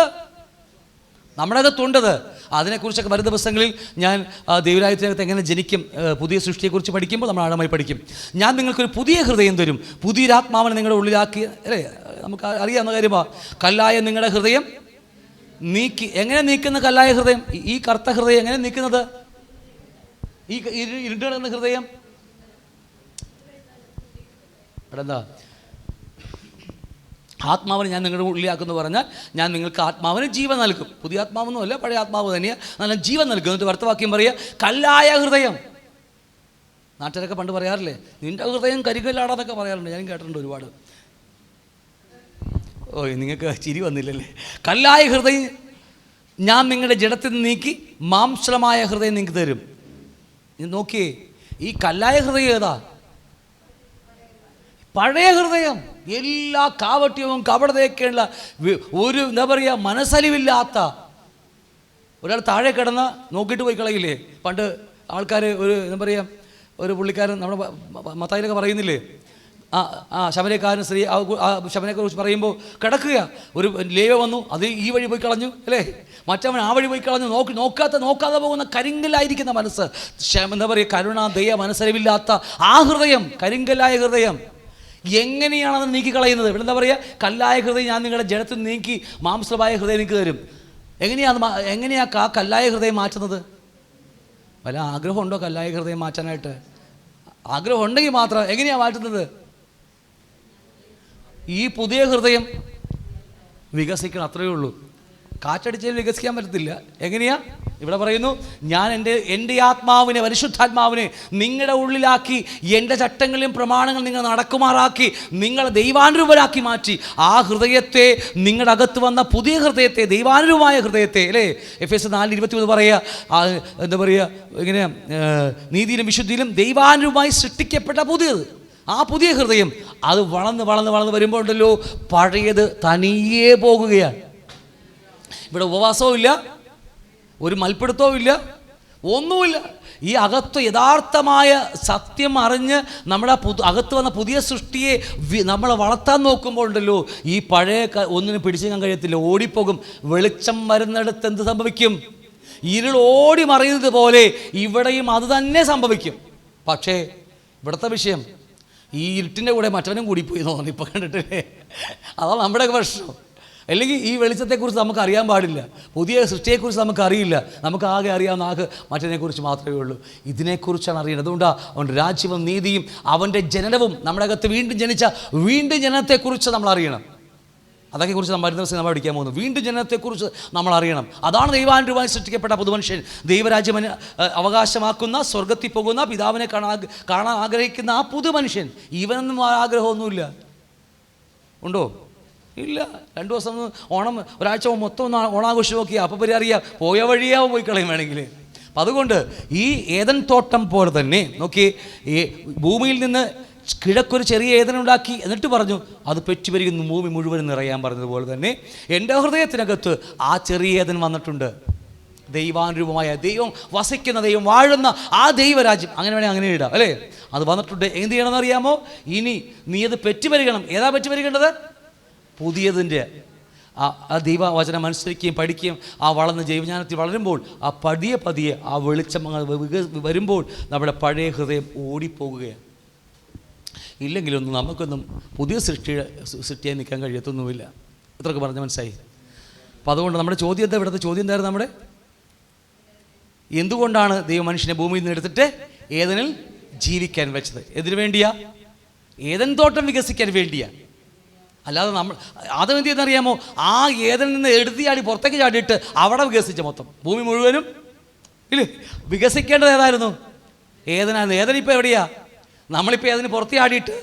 അതുകൊണ്ടാണ് ഈ വെളിപ്പാട് ദിവസം 3:21 3-ാം അധ്യായം 20-ാം വാക്യം അല്ലേ, ഞാനിതാ വാതിക്കൽ വന്ന് മുട്ടുന്നു, ആരെങ്കിലും അല്ലേ ഹൃദയം തുറന്നു കൊടുത്താൽ ഇവ ഹൃദയം അതിനകത്തൊക്കെ പോയി പരിപാടി. നമ്മൾ ഏതെന്നോടത്ത് പുറത്തേക്ക് ചാടിക്കളഞ്ഞു ആദമിനെ പോലെ. എന്നിട്ട് ഇവിടെ കിടന്ന് ബസിൽ പിടുത്തോ വേർത്ത് കുളിച്ച് ഭൂമി മുഴുവനും പെരുകുകയാണ്. അങ്ങനെയല്ല, അതിൽ ജീവിച്ചുകൊണ്ട് അനുസരിച്ചുകൊണ്ട് നമ്മളിപ്പോൾ നേരത്തെ പറഞ്ഞതുപോലെ നമ്മൾ ജീവിക്കാൻ വേണ്ടിയ ദൈവം ഏതെല്ലാക്കി വെച്ചത്. അതുകൊണ്ട് നമ്മുടെ ക്രിസ്ത്യ ജീവിതം വളരെ ശ്രദ്ധയോടെ നമുക്ക് ഓടാം. ഈ 2 കാര്യങ്ങൾ, ഇതേ സിസ്റ്റമാണ് നമുക്കെന്നും പഴയ സിസ്റ്റം തന്നെയാണ് ദൈവം വീണ്ടും നമ്മുടെ അകത്ത് കൊണ്ടുവന്നിരിക്കുന്നത്. എന്തായാലും പാട്ടുകാരൊക്കെ കയറിക്കോ. അപ്പം അതുകൊണ്ട് വീണ്ടും സ്വർഗവും ഭൂമിയിലും ഒന്നിക്കുന്ന ആ ഒരു വലിയൊരു ജീവിതത്തിലേക്ക് നമുക്ക് കടന്നു വരാം. ദൈവരാജ്യം എന്ന് പറയുന്നത് സ്വർഗത്തിൻ്റെയും ഭൂമിയുടെയും കോമ്പിനേഷനാണ്. അതെവിടെയായി ഇപ്പോൾ വന്നിരിക്കുന്നത്? ആ പുതിയ ഹൃദയത്തിനകത്ത് അല്ലേ. പഴയതിനകത്ത് വരത്തില്ല. കാരണം പഴയതിൽ ആരാ രാജാവ്? പിശാചല്ലെങ്കിൽ ഞാൻ തന്നെയാണ് അല്ലേ. ഞാനാണെങ്കിൽ അതിനെ പോലെ പിശാച് തന്നെയായിരിക്കും. അപ്പോൾ കിടക്കുക, അതിനെയൊക്കെ നീക്കുവാൻ പുതിയ സൃഷ്ടി. അതുകൊണ്ടാ ഒരു വാക്യമുണ്ടല്ലോ, പഴയതിനാൽ പുതിയതിനാൽ പഴയ നീങ്ങിപ്പോണം. എവിടെയാ? കൊരിന്ത്യർ ലേഖനത്തിൽ പറയുന്നില്ലേ? 5-ാം അധ്യായത്തിൽ 10-ാം അധ്യായത്തിലാണ് 2 കൂതരെ 10-ാം അധ്യായത്തിൽ വാക്കുണ്ടെന്നാണ് 5-ാം അധ്യായം അല്ല 10-ാം അധ്യായത്തിൽ പുതിയതിനാൽ പഴയത് നീങ്ങിപ്പോണം. അങ്ങനെയാണ് ദൈവത്തിൻ്റെ സിസ്റ്റം എന്ന് പറയുന്നത്. ഇന്നുമാകട്ടെ സമയമുള്ളതുപോലെ നമുക്ക് അതിനെക്കുറിച്ചൊക്കെ ചിന്തിക്കാം.